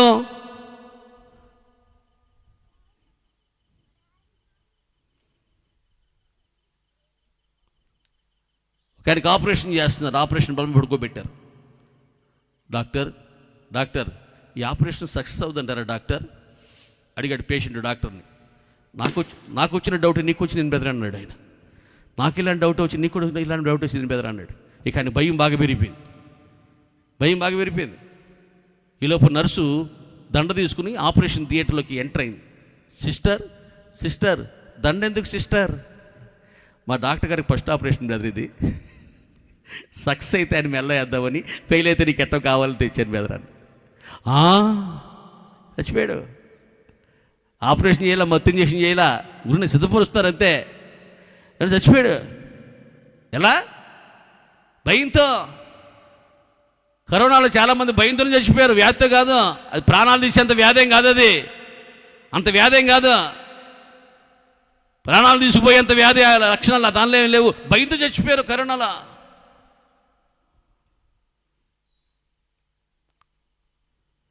దావీదు రాలా, కత్తి దుయ్యలా, కడుపులో పొడవలా నాబాలుని, చచ్చిపోయాడు.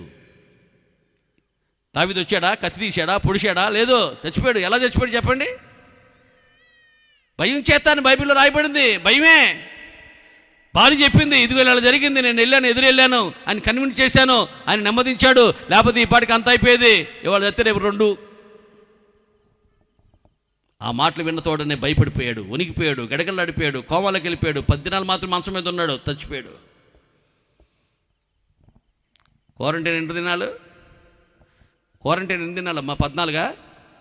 14 దాకా లేరు, 10కే. భయం.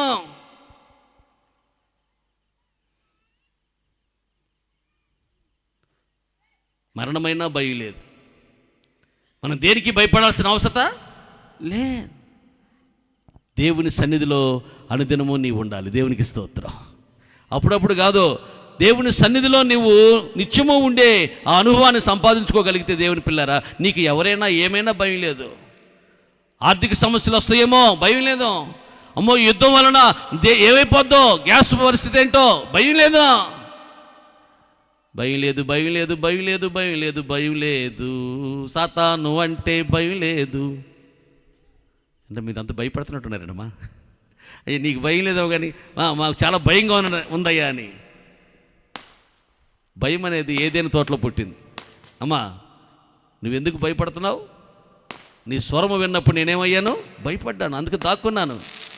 సిలువలో భయాన్ని దేవుడు తొలగించి మనకు విడుదల ప్రసాదించాడు. కాబట్టి మరణమైనా మనకు భయం లేదు, మరణము కూడా మనకు ఒక ప్రమోషనే. హల్లెలూయా.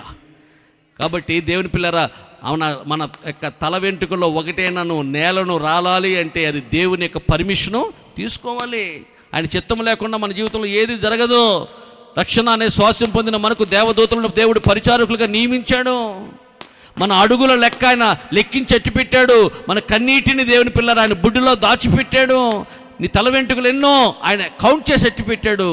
You are not ordinary person, we are all extraordinary persons. అసాధారణమైనటువంటి వ్యక్తులముగా దేవుడు మనల్ని తీర్చిదిద్దాడు. దేవునికి స్తోత్రం. ఒక విలువైన వ్యక్తులు, రక్షణ అనే శ్వాసం పొందిన మనకి దేవుని దూతలు, అదృశ్యమైన దూతలు మనకు కాపుదలుగా ఉన్నాయి. మనకి భయం ఏంటండి?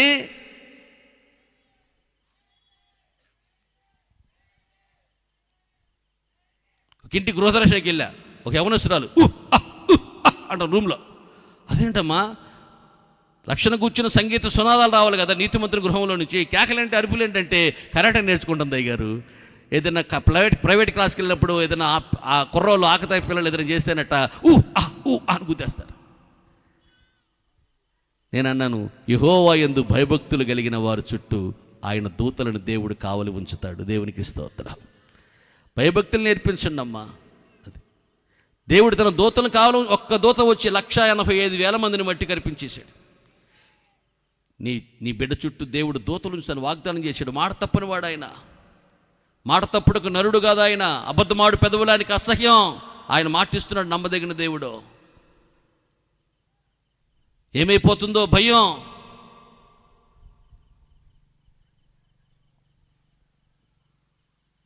పిల్లి ఎదిరితే భయం,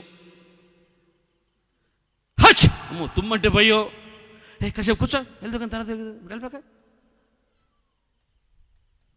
భయం అనే శాపపు కాడిక నుంచి బయటకు వచ్చి దేవుని సన్నిధిలో ఆ భయమును మనం పారద్రోలదుముగాక. ఎవరిని సన్నిధిలో నేను నిలిచి ఉన్నానో ధైర్యంతో చెప్తున్నాడండి. ఆ ధైర్యం దేవుని పిల్లలారా ఆయన సన్నిధి వలన కలిగింది. ఆయన సన్నిధిలో నీవు ఉంటే, నేనుంటే గొప్ప ధైర్యవంతులు ముందుకు సాగుతాం. ఇద్దరు ధైర్యంతో చెప్పారు, యెహోషువ, కాలేబు. వాళ్ళిద్దరు మాత్రమే నీ చేతుల్లో ప్రవేశించారు. పిరికి వారు దేవుని రాజ్యమునకు వారసులు కాలేరు. పిరికితనంతో ధైర్యంతో అడుగులు వేయండి. అమ్మో వాళ్ళేం చేస్తారో వీళ్ళేం చేస్తారో కాదు, దేవునికి లోబడి ఉండండి. అప్పుడు అపవాదిని మీరు ఎదిరించగలరు. ఆమేన్, హల్లెలూయా. రాజుగారు అన్నాడట, మంత్రివర్య వంకాయ కూర చాలా బాగుంటుంది కదా అని. వంకాయ కూరే కాదయ్యా, పచ్చడి చేసినా బాగుంటుంది, పచ్చడి పెట్టినా బాగుంటుంది, టమాటా వేసినా, బఠానీ వేసినా, శనగపప్పు వేసినా దాన్ని కలగలుపు, దాని రుచే వేరు. ఇక గుత్తొంకాయ ఉండారనుకోండి, మాంసం కూర కూడా సరిపోద్దయ్యా అన్నాడట. అవును కానీ మంత్రివర్య వంకాయ కూర కొంచెం కండ్రేమో అన్నాడట రాజు. కండ్రే కాదయ్యా, దురద కూడా. అయినా అదేం రంగయ్యా, దైద్రికొట్టు రంగు. ఎంత మంచి విలువైన వంకాయ రంగు చీర కట్టినా దానికంటూ టమాటా రంగు బోర్డర్ లేకపోతే ఆ మనిషిని చూడలేము, చీరను చూడలేము. దైద్రికొట్టు రంగయ్యా. అదేంటి మంత్రి వర్యా, నేను వంకాయ మంచిదంటే మంచిది అంటున్నావు, చెడ్డదంటే చెడ్డదంటున్నావు, నీకంటూ క్లారిటీ లేదా? నేను వంకాయకి దాసున్నా, వంకాయను పోషిస్తుందా, వంకాయ నాకు జీతం ఇస్తుందా, తమరు ఉప్పు పులుసు తిని బతుకుతున్నాను నేను.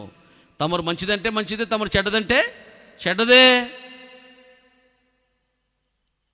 మనం యేసయ్య ఉప్పు పులుసు తిని, ఆయన దయా దాక్షిణ్యాలు, ఆయన కరుణ కటాక్షాలు, కృప కనికరాలు, ప్రేమ వాసల చొప్పున బతుకుతున్న వారం మనమంతా. దేవునికి స్తోత్రం. ఆయన మాట, మీ మాట వింటం న్యాయమా, దేవుని మాట వింటం న్యాయమా, ఏది న్యాయమో మీరే చెప్పండి అన్నాడు పేతురు గారు. బెత్తాలతో కొడుతున్నారు, సువార్త ప్రకటించదంటే. మా దేవుడేమో సర్వ సృష్టికి వెళ్ళి సువార్త ప్రకటించమంటున్నాడు, మీరేమో ఇలా చెప్తున్నారు. ఎవరి మాట వినాలి? ఎవరి మాట వింటం న్యాయం? ఏంటండి ఈ ధైర్యం? ఈ పామరులకి, ఈ చేపలు పట్టుకునే వాళ్ళకి ఆశ్చర్యపోతున్నారు, నిర్ఘాంతపోతున్నారు వాళ్ళు. మనకి ఇంత అధికారం ఉంది, మనం ఏమైనా చేయగలం.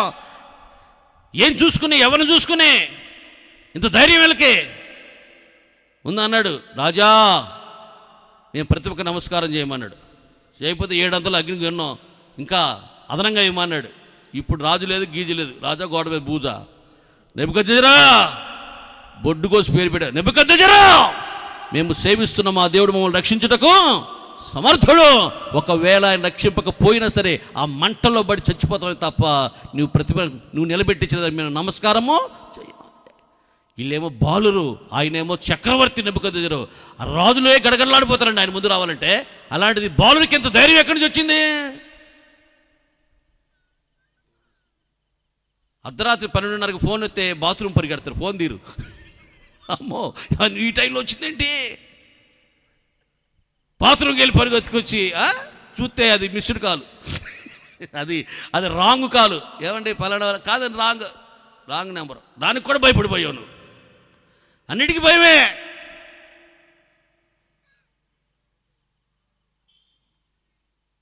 ఇప్పుడు కుక్క వచ్చింది అనుకో, భావ్ అంది, ఏయ్ ఏయ్ అంటే ఆగుద్ది. అమ్మో అంటే బావు బావు బావు అని మీదకి వస్తుంది. బావు అన్నప్పుడు ఛై అనాలి, వెనక్కి 4 అడుగులు తగ్గుద్ది. అవునా కదా? నువ్వు భయపడిపోయి అమ్మో అమ్మో అంటే 3 అడుగులు ముందుకు వచ్చేస్తా. ఏ కుక్కరమ్మన్నా నేను అన్నాడు. రేయ్, నువ్వు కుక్కవని నేను అనుకుంటే నేను కర్ర పట్టుకొచ్చేవాడిరా, పిక్క పట్టుకెత్తుకొస్తాను మట్టి మొహోడా. దావీదు కుక్కనా అన్నాడు గొలియాతు. నన్ను చూసి అందరు రాజులు భయపడిపోతున్నారు, సైన్యాధిపతులు భయపడిపోతున్నారు, గడగడగడలు ఆడిపోతున్నారు. కూతంత పిల్లోడు నువ్వు, భూమికి చేరడు ఉన్నావు, పెట్ట కొంచెం కోతగానం అందరూ వాళ్ళంతా పైన పటారంలోన లొటారం, నోటి నిండా పళ్ళు, కడుపు నిండా కుళ్ళేళ్ళకే.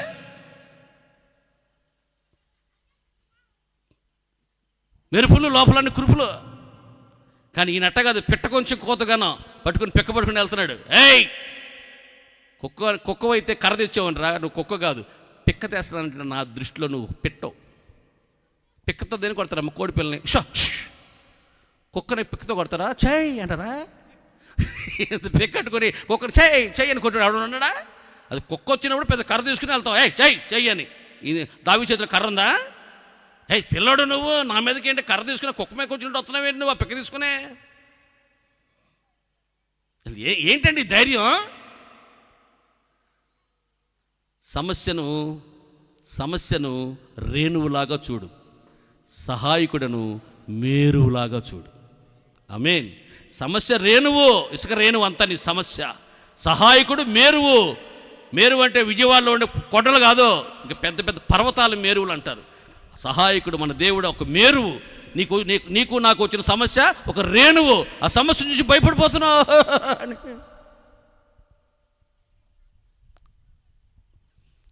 2 సంవత్సరాల క్రితం నా భార్య క్యాన్సర్ వచ్చింది. సురేష్ పాస్టర్ గారికి తెలుసు, మా పాస్టమ్మ గారికి.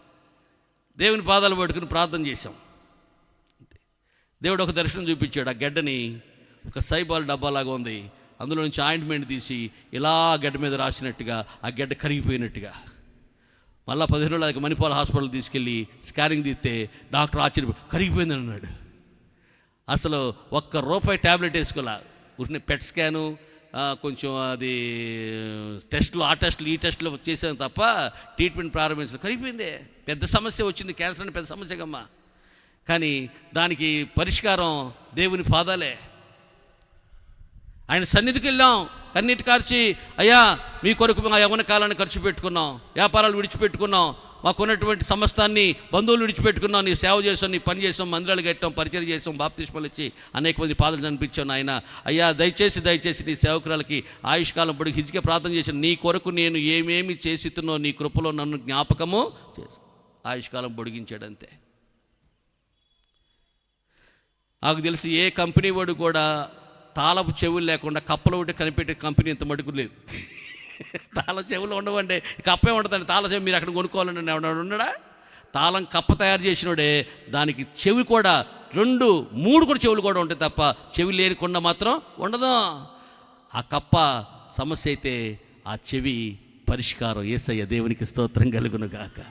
ఆ ఫ్యాక్టరీ ఓనర్ ఆయన దగ్గర ఉంటే తాళం చెవి నీకు ఇస్తాడు, ఇదిగమ్మా దీన్ని తీసుకోమ్మా, సులువుగా సులభముగా సునాయాసముగా అవలేలగా ఇట్టే పరిష్కారం అయిపోద్ది ఆయన సన్నిధిలో. మన అవసరాలు, మన అక్కరలు, మన కొరతలు, మన కొదువులు ఎట్టివైనా ఎంతవైనా ఎలాంటివైనా వాటన్నిటి దేవుడు తప్పక తీరుస్తాడు ఆయన సన్నిధికి వచ్చినప్పుడు. చూడండి 2వ దినవృత్తాంతాల గ్రంథం 20వ అధ్యాయం చూడండి దయచేసి ఒకసారి. దినవృత్తాంతాల గ్రంథం 20వ అధ్యాయం. అక్కడ ఒక ఆయనకి ఒక పెద్ద సమస్య వచ్చింది. మోయాబీలు అమ్మోనీలు అనే 3 దేశాల వారు మూకమ్మడిగా ఆ రాజు మీదకి దండయాత్రకు వచ్చారు. 2 దినవృత్తాంతాలు 20:12 చదవండి. మా దేవా తీర్చవా,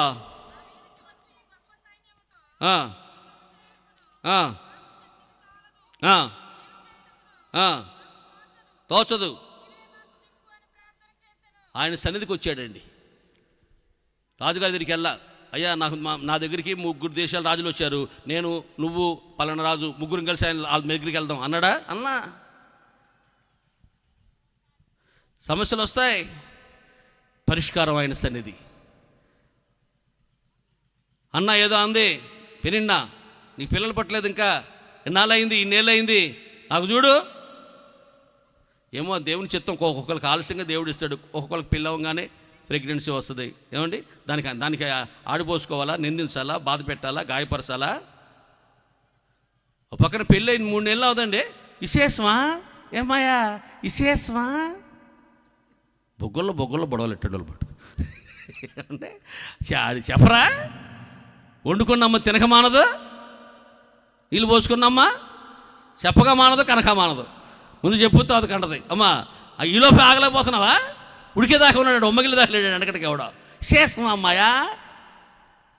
కొంతమంది ఆరాధన కూడా మానేస్తారు. వచ్చిన కానీ అందరూ అడుగుతున్నారు, పెళ్ళి 2 ఏళ్ళు లేదు, ఇంకా లేదా ఆపరేషన్, చిన్న ఆపరేషన్ చేయించుకోపోయావా, చూపించుకోపోయావా, స్పెషలిస్ట్కి వెళ్ళిపోయావా, ఇచ్చట ఉచిత సలహాలు ఇవ్వబడును. బోర్డు పెట్టండి మెల్లో కట్ట పెట్టి దానికి పురికొస కట్టి అట్ట మీద ఏ రాత్రి ఇచ్చట ఉచితంగా సలహాలు ఇవ్వబడును బోర్డు వేయాలి. అలా తెలియదు మరి.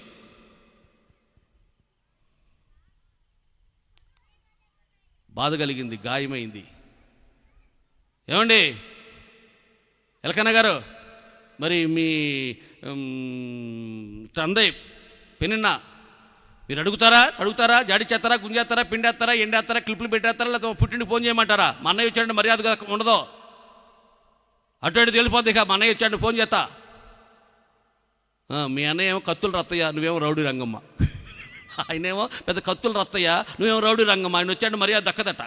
మా అన్నయ్య ఫోన్ చేస్తా, మీరు అడిగితే అడగండి మర్యాదగా, లేదా మా అన్నయ్య వచ్చాడంటే మామూలుగా ఉండదుగా అంటుంది. ఏమనలేదండి, మౌనంగా యెహోవా సన్నిధికి వెళ్ళిపోయిందండి. ఆమె జటిలమైన కఠినమైన విషమ పరీక్ష దేవుని పిల్లలారా, ఆ సమస్య సులభముగా సునాయాసముగా అవలేలుగా దేవుడు పరిష్కరించేశాడండి. అమ్మా నీకు వస్తే సమస్యలు నాకు వస్తాయి, పరిష్కారం ఆయన సన్నిధే.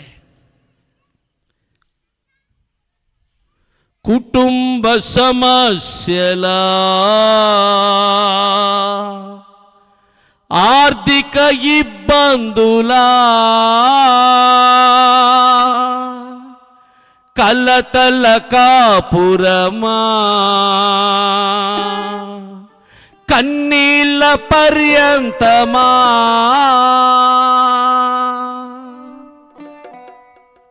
కుటుంబ సమస్యలా, ఆర్థిక ఇబ్బందులా, కలతల కాపురమా, కన్నీల పర్యంతమా, యేసు సన్నిధికి రండి, ఫలితము కలదండి.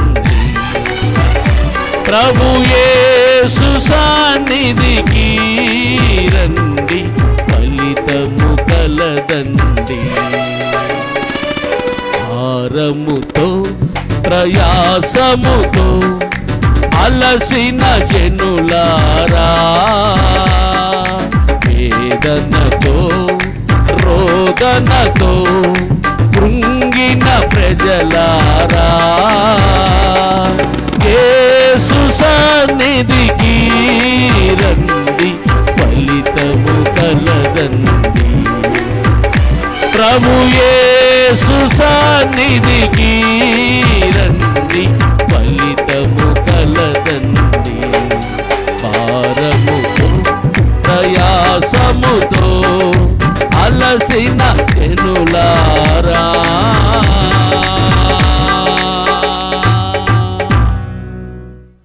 హల్లెలూయా.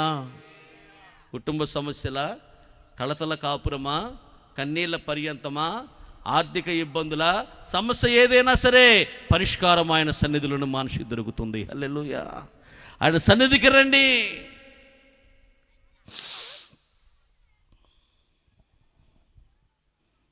మోయాబీయులు, అమ్మోనీయులు 3 దేశాల వాళ్ళు వచ్చారు. యుద్ధం జరిగితే కొన్ని సంవత్సరాల పాటు ఆర్థికంగా ఆ దేశం చితికిపోద్ది. అందుకే యుద్ధానికి ముందుకు వెళ్తారు కదా, మ్యాక్సిమం ఆపుతారు. తప్పదనుకుంటే అధికారులు, ప్రధానులు యుద్ధం చేయడానికి తప్పదనుకున్నప్పుడే వెళ్తారు. ఎందుకంటే ఆర్థికంగా చాలా భారం పడిపోద్ది. కొన్ని సంవత్సరాలు వెనక్కి వెళ్ళిపోద్ది దేశం. గతంలో వాజ్పేయి గారు ప్రధానమంత్రి కూడా దినాల్లో కార్గిల్ యుద్ధం జరిగింది. ఒక 3 ఏళ్ల పాటు బస్సు ఎక్కినా సరే ₹1 అదనంగా తీసుకున్నాం మన దగ్గర టికెట్. ఏంటంటే చూస్తే కార్గిల్ యుద్ధం ఫీజు అది. కార్గిల్ యుద్ధం జరగడం వలన ₹1 ప్రజల మీద భారం వేశారు. మీరు బట్ట కొట్టుకెళ్ళండి, మీరు ఏదైనా ఏ వస్తువైనా కొనండి, ఎక్కడికైనా ప్రయాణం చేయండి, ట్రైన్ ఎక్కండి, ₹1 ₹2 కార్గిల్ బిల్లు వసూలు చేసేవాళ్ళు మన దగ్గరే. అలా సమకూర్చారు, నష్టపోయింది. కానీ మోయాబీయులు, అమ్మోనీయులు 3 దేశాల వారు వచ్చినప్పుడు దేవుని పిల్లలారా ₹1 కూడా ఖర్చు అవ్వలేదండి యోధా దేశపు రాజైన యెహోషాపాతుకి. ఒక రక్త బొట్టు కాదు, ఒకటి చెమట బిందువు కూడా ఖర్చు అవ్వలేదండి. ఎందుకంటే వాళ్ళ మధ్యలోనే మాటుగాండ్రని బైబిల్లో ఉంది, ఇంగ్లీష్ బైబిల్లో ఏంజిల్స్ అని ఉంది. వాళ్ళ మధ్యలో ఈ దేవదూతలు రహస్యంగా వచ్చి వాళ్ళలో వాళ్ళకి గొడవలు. ప్రేమరాజు గారు రండి, ప్రేమరాజు గారు ఒకసారి రండి. ఈయన మోయాబీయులు, అమ్మోనీయులు, నువ్వు కూడా మోయాబీయులు, అమ్మోనీయులు, మోయానీయులు, ఈ 3 దేశాల వాళ్ళు కలిసి యెహోషాపాతు మీద యుద్ధానికి వస్తున్నారు. 3 కలిసి ఒక రాజుని చీల్చి అన్నాడుదామని. ఇప్పుడు దేవదూతలు వచ్చి వెనకాల నుంచి ఈయన అన్నాడు, పాస్టర్ గారు మన 3 కలిసి ఓటుకుండి ఆమెకి వెళ్తాను, నన్ను కొడతాను. నేను ఎక్కడ కొట్టాను అయ్య బాబు, భలేకుందే. ఏంటి పాస్టర్ గారు నన్ను కొడుతున్నారా అని వీళ్ళ గొడవలు వచ్చేసి కొట్లాళ్ళు వచ్చేసి సాయంకాలం ఇళ్ళు పొట్టడుకొని ఇళ్ళు నడుక్కుని ఇళ్ళు చంపేసుకున్నారండి. వీళ్ళు 3 కలిసిపోయి యోధా దేశపు రాజు యెహోషాపాతు మీదకి వెళ్ళాలనుకుంటే అదృశ్యమైన దేవదూతలు వచ్చి వీళ్ళకి ఏం చేసేసినాయి అంటే ఈయన కొట్టినాడు, ఆయన కొట్టాడు, ఈయన 3 గొడవలు పెట్టేసింది. కొట్టింది వీళ్ళు కాదు, ఎవరో మాటుగాండ్రు లేక దేవదూతలు. వాళ్ళు చేసిన పనికి వీళ్ళ 3 కొట్టుకొని వీళ్ళ 3 చచ్చిపోయారు. 3 దేశాలలో చచ్చిపోయారు. యెహోషాపాతుకి చెమట కూడా పట్ల. యుద్ధం అంటే రక్తం కారుద్ది, చెమట కూడా కారలా. యుద్ధం అంటే దేశం ఆర్థికంగా చితికిపోద్ది, ₹1 ఖర్చు కూడా లేదు. లేకపోగా కలిసి వచ్చింది. 3 రోజులు శత్రువుల యొక్క సొత్తు బంగారం ఒలుచుకున్నారు, దోచుకున్నారు. దేవునికి స్తోత్రం. థ్యాంక్ యూ నాన్న. అంటే డబ్బులు ఖర్చు అవ్వాలా, డబ్బులు మన ఎదురొచ్చినాయి. దేశం అభివృద్ధి పొందింది, ఆర్థికంగా బలపడింది. ఒక్క సైనికుడు కూడా చనిపోలా, శత్రువులు వాళ్ళందరికీ చచ్చిపోయారు. చూడండి సమస్య ఎంత జటిలమైన సమస్య ఎంత సులువుగా పరిష్కారం అయిపోయిందో. అంత గడగడలాడిపోతున్నారు ఒక్కోసారి రైతులు. 180 కిలోమీటర్ల వేగంతో వచ్చేస్తుందని, అమ్మో పంటను దెబ్బతినేస్తుందేమో, ఇల్లు కూడా పడిపోతాయేమో, చెట్లు పడిపోతాయేమని సాగుకోరు సలహా చెప్తారు. అయితే బంగాళాఖాతాలు కలిసిపోయింది. టీ కప్పులో తుఫాన్ లాగా అటు తోసేసిందట, అటు వెళ్ళిపోయి కలిసిపోయిందట. తుఫాన్ బారి తప్పించబడ్డాం. అమ్మయ్యా, అయ్యా మాకే దిక్కు లేదయ్యా, నువ్వే మాకు దిక్కు నాయనా అని యెహోషాపాతు ఆయన సన్నిధికి వచ్చినప్పుడు, దేవుని పిల్లరా, ఆయన సన్నిధిలో విజయం ఉంది. ఏముంది? ధైర్యం ఉంది, విజయం ఉంది, సంతోషం ఉంది, ఘనత ప్రభావాలు బలము ఉన్నాయి, అన్నీ ఆయన సన్నిధిలో ఉన్నాయి. కాబట్టి దావీదు అంటున్నాడు, అమ్మా ఈరోజు అపజయాలు గుండా వెళుతున్నావా? ఎందులో అడుగుపెట్టినా అందులో నీకు అపజయమే కలుగుతుందా? యెహోషాపాతు వలె ఈ సమస్యను పట్టుకుని దేవుని సన్నిధికి వెళ్ళి, అయ్యా నా పరిస్థితి ఇది, నాకైతే ఏమి చేయని తోచట్లేదు నాయన, నీవే నాకు దిక్కు నాయన అని పరిపూర్ణంగా ఆయన ఆనుకోగలిగితే, ఆధారపడగలిగితే, నీ పరిస్థితి వివరంగా చెప్పగలిగితే, ఆయన సన్నిధిలో జటిలమైన కఠినమైన విషమ సమస్యను పరిష్కరించి నీకు అద్భుతమైన ఆశ్చర్యకరమైన విజయాన్ని ఇచ్చి నీ నోటి నిండా నవ్వుంచడానికి దేవుడు సమర్థుడిగా ఉన్నాడు. దేవునికి స్తోత్రం కలుగును గాక. హల్లెలూయా. దేవుని బిడ్డలారా, నా ప్రియమైన సహోదరి సహోదరులారా, అనేక మంది విద్యార్థులు రాశారు ఎగ్జాము. కొంతమంది రాస్తూ ఉన్నారు, అయ్యో మాకు ఏమొస్తుందో, విజయం వస్తుందా, అపజయం వస్తుందా, అమ్మకి నాన్న ముఖం ఎలా చూపించగలమని. దేవుని సన్నిధిలో ప్రతి ఒక్కరికి విజయం ఇవ్వటానికి దేవుడు మరణమును కూడా జయించిన మరణ విజయుడు ఆయన. దేవునికి స్తోత్రం. ఆయన సన్నిధిలో మనకి విజయమే. జయించిన నీవు నా పక్షమై ఉండగా, జయమిచ్చు నీవు నన్ను నడుపుచుండగా, జయించిన నీవు నా పక్షమై ఉండగా, జయించిన నీవు నన్ను నడుపుచుండగా, జయమే నాశ అది ఏ నీ కాంక్ష, నీకే నా స్తోత్రార్పణ నా యేసయ్యా, నీ దివ్య ప్రేమలో నా జీవితం, నా జీవితం పరిమళించనే. నీకు విజయం ఇచ్చేది ఆయన సన్నిధే. అందుకే అంటున్నాడు, నీ సన్నిధి లేకపోతే మా జీవిత మనుగడలో ఒక్క అడుగు కూడా మేము ముందుకు వెయ్యలేము. వేసిన వ్యర్థమే తండ్రి. అబ్రహాం అంటున్నాడు ఏమనంటే, అయ్యా నా కుమారుడు అడవిగాడిద లాంటి వాడు ఇస్మాయిల్, అయినను నీ సన్నిధిలో వారిని బ్రతికినిమ్ము నాయనా, నా కుమారుడికి నీ సన్నిధి కావాలి తండ్రి అని అబ్రహాం అడిగితే దేవుడు అలాగేనే అంగీకరించాడండి. దేవుని పిల్లలారా, నా ప్రియ సలోమి వీళ్ళంది, యేసయ్యా నీ కుడి పక్కన ఒకరు, నా ఎడమ పక్కన ఒకరు, నాకున్న 2 బిడ్డలు, ఆ స్థానం వాళ్ళకి ఇవ్వయ్యా అని దేవుని వేడుకుందండి. ఏమడుగుతున్నావు దేవుణ్ణి? దావీదు ఎలాంటి వాడయ్య అంటే, శత్రువుల కన్నా జ్ఞానం ఉంది, బోధకుల కన్నా జ్ఞానం ఉంది, వృద్ధుల కన్నా జ్ఞానం ఉంది, అంత జ్ఞానం గలవాడు. కాబట్టి అడిగాడు, అయ్యా నాకు నా కుటుంబానికి నిత్యము నీ సన్నిధి కావాలి నాయనా, నీ సన్నిధిలో నిత్యము నా కుటుంబం ఉన్నట్లుగా నా కుటుంబమును ఆశీర్వదించు నాయనా అని దావీదు కోరి, దావీదు ఆశీర్వదింపబడి ప్రపంచానికి ఒక దీవెనకరముగా ఉన్నట్లుగా నీవు కూడా దీవించబడి 1000 మందికి దీవెనకరమైన వ్యక్తిగా రూపాంతరపరచబడదువుగాక. ఆయన సన్నిధిని నిత్యము అనుభవించి, ఆయన సన్నిధిలో ఉన్న ఆశీర్వాదాన్ని పొందుకుని సమాజానికి అందించి అనేకులకు ఆయన ఆశీర్వాదాలు పంచిపెట్టే ఆయన చేతులకు బలీయమైన సాధనాలుగా మనం అందరము నిలవబడదుముగాక. దయచేసి లేచి నిలబడండి. నిత్యము నీ సన్నిధి మాకు కావాలయ్యా. మాకే కాదయ్యా, మా పిల్లలకు కూడా కావాలయ్యా. వెండి అడగనయ్యా, బంగారం అడగనయ్యా, మణిమాణిక్యాలు అడగనయ్యా, రత్నరాసులు అడగనయ్యా. అయ్యా నాకేమేమి కావాలో నీకు తెలుసునయ్యా, కానీ నాకు కావలసింది నీ సన్నిధి. నీ సన్నిధిలో నుంచి నన్ను తోసివేయద్దయ్యా, నీ సన్నిధిలో నిలిచి ఉండే భాగ్యాన్ని నాకు అనుగ్రహించు నాయనా అని దేవుని పాదాల దగ్గర నువ్వు అడుగుతావా, కోరుకుంటావా? దేవుని సన్నిధిని అపేక్షిస్తావా, అభిలషిస్తావా? I want your presence my Lord, నాకు నీ సన్నిధి కావాలి దేవా. ప్రార్థన చేసుకుందాం. పరిశుద్ధుడా మీకు స్తోత్రం. ఈ రాత్రి దైవజనులను నిలువబెట్టుకొని కళ్ళు మూసుకున్న 5 నిమిషాలు అటు ఇటు తిరిగే ప్రయత్నం చేయకండి. ఆకాశం వైపుకు చేతులెత్తి ఈ తొలి రాత్రి, ఈ మొదటి రాత్రి ఈ సభలో దేవుడు దైవజనుని నిలువబెట్టుకొని నా కుటుంబం నిత్యము నీ సన్నిధిని ఉన్నట్లుగా. Praise the Lord. Hallelujah. Praise the Lord. Hallelujah. దయచేసి ప్రార్థన ఉండండి. కొద్ది నిమిషాలే. దేవా, నీ సన్నిధిలో ఉండే భాగ్యం నాకు దయచేయనయ్యా. ఆ తలంపును, ఆ గ్రహింపును నా కుటుంబానికి, నా బిడ్డలకు, మా ప్రాంతానికి కలుగు చేయండి అయ్యా. నేను ఒక్కదాన్ని మాత్రమే కాదయ్యా కూటాలకి రావాల్సింది. మిగిలిన 2 రోజులు ఉన్నాయి ప్రభువా. ఈ 2 రోజులు మా కుటుంబ సభ్యులు మేము అందరం వచ్చినట్టుగా కృప దయచేయ ప్రభువుని ప్రార్థన చేద్దాం.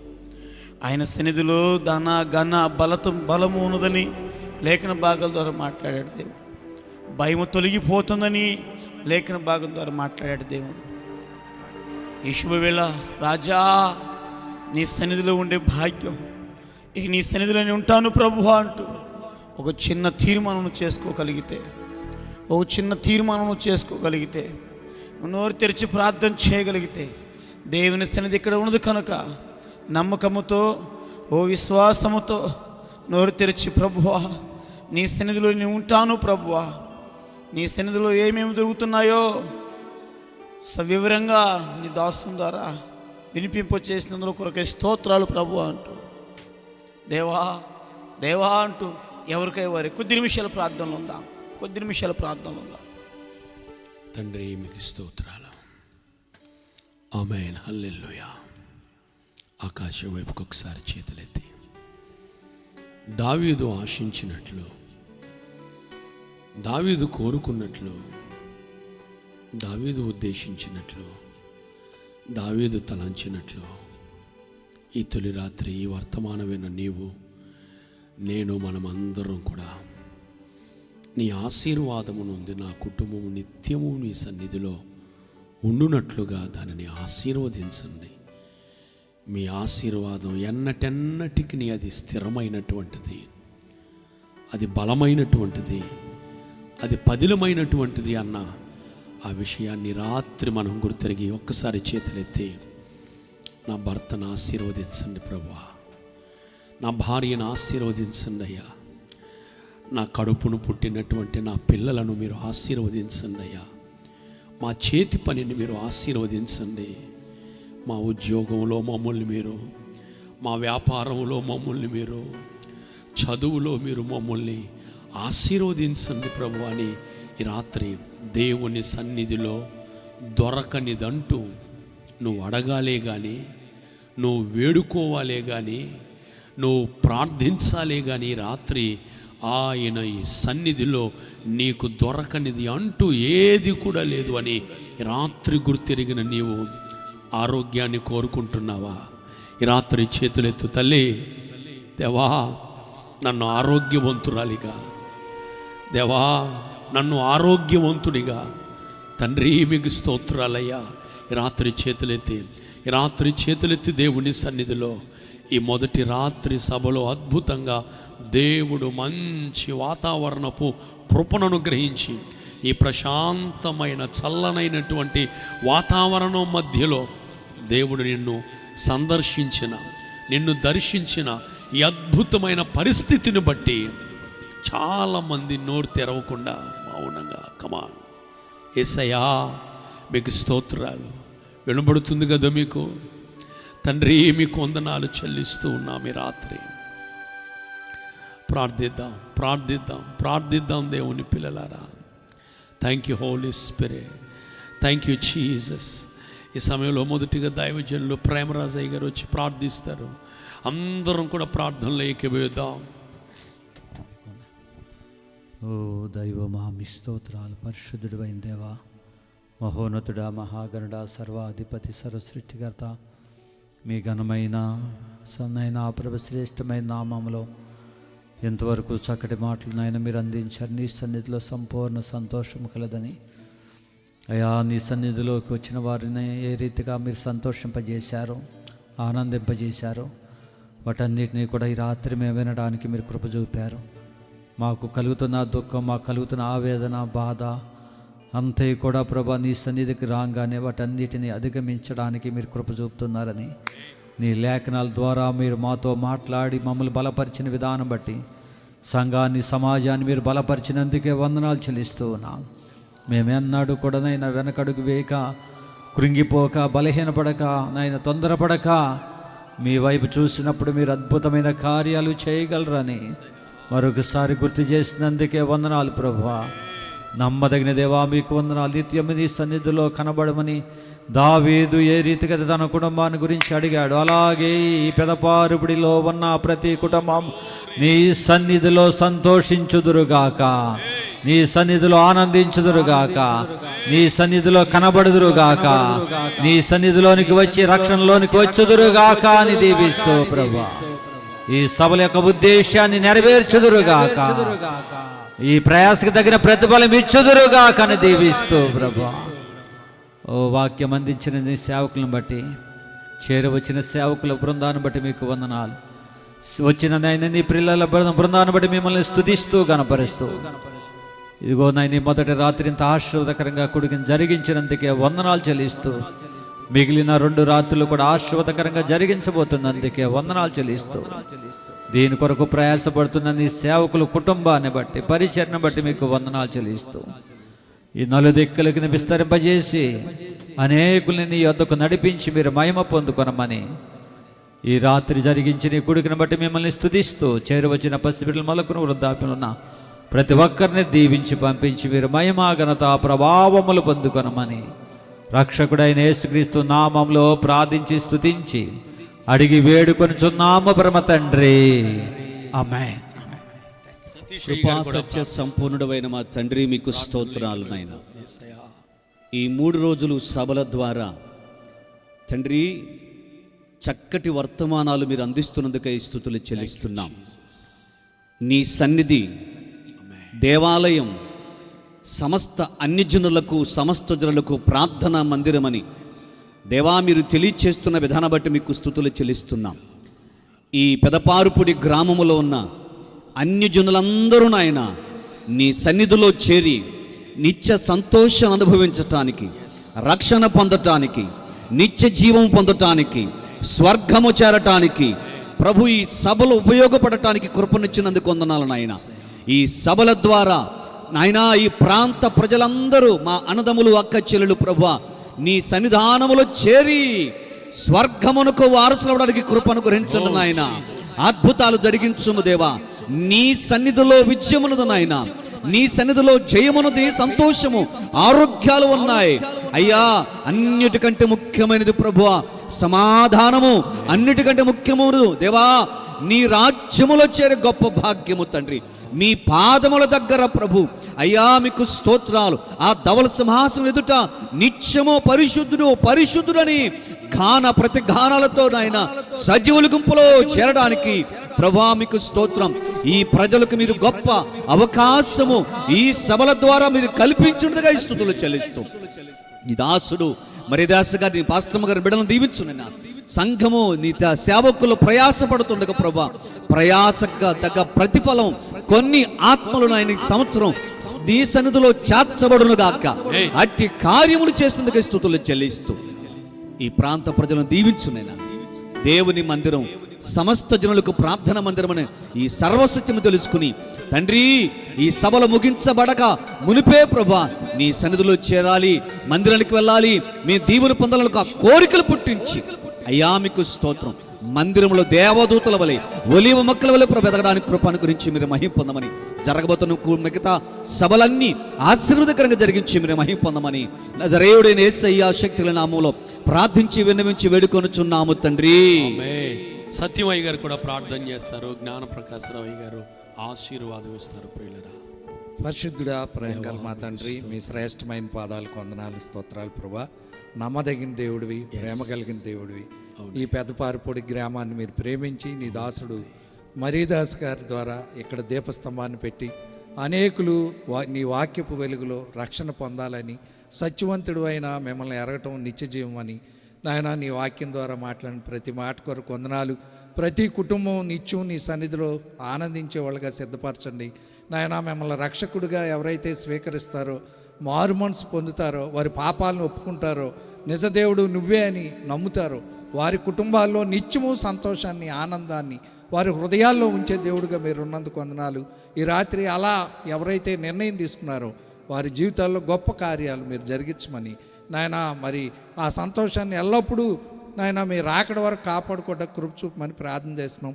తిరిగి నీ దాసుడు మరి దాసాన్ని బట్టి, సిస్టర్ గారిని బట్టి, నాయన పిల్లల్ని బట్టి, సంఘాన్ని బట్టి మీకు వందనాలు. దైవ సేవకులు అందరిని బట్టి వందనాలు నాయన. ఈ మొదటి దినాన్ని మీరు ఇచ్చిన మంచి వాతావరణాన్ని బట్టి, ప్రశాంతమైన నాయన మరి పరిస్థితులన్నిటిని బట్టి మీకు వందనాలు. తిరిగి రేపు ఎల్లుండి జరగబోయే కూడికల ద్వారా ఈ గ్రామ ప్రజలందరూ మేలు పొంటాకి నాయన మీరే కార్యం జరిగించమని ఘనత మహిమా ప్రభావాలు మీకే ఆరోపిస్తూ యేసుక్రీస్తు వారి నామంలో ప్రార్థించి వేడుకుంటున్నాం తండ్రి. ఆమేన్. మన తండ్రి అయిన దేవుని ప్రేమయు, కుమారుని కృప, పరిశుద్ధాత్మ దేవుని కన్యుని సహవాసము, సంగమునకు సహవాసమునకు జరిగే సభలకు, ప్రాంత ప్రజలకు అందరికీ కూడా దైవజనులకు, వాక్యం దైవజనులకు వచ్చిన వారికి అందరికీ నిత్యము ఎల్లప్పుడూ దావీదు కుటుంబం ముందుకు సాగటకు తోడే ఆశ్రయించి నిత్యము నడిపించునుగాక. Amen. Praise the Lord. Hallelujah. అందరం బిగ్గరగా సంతోషంగా స్తోత్రాలు చెల్లిద్దాం. హల్లెలూయా. ఈ మొదటి రాత్రి ఇంత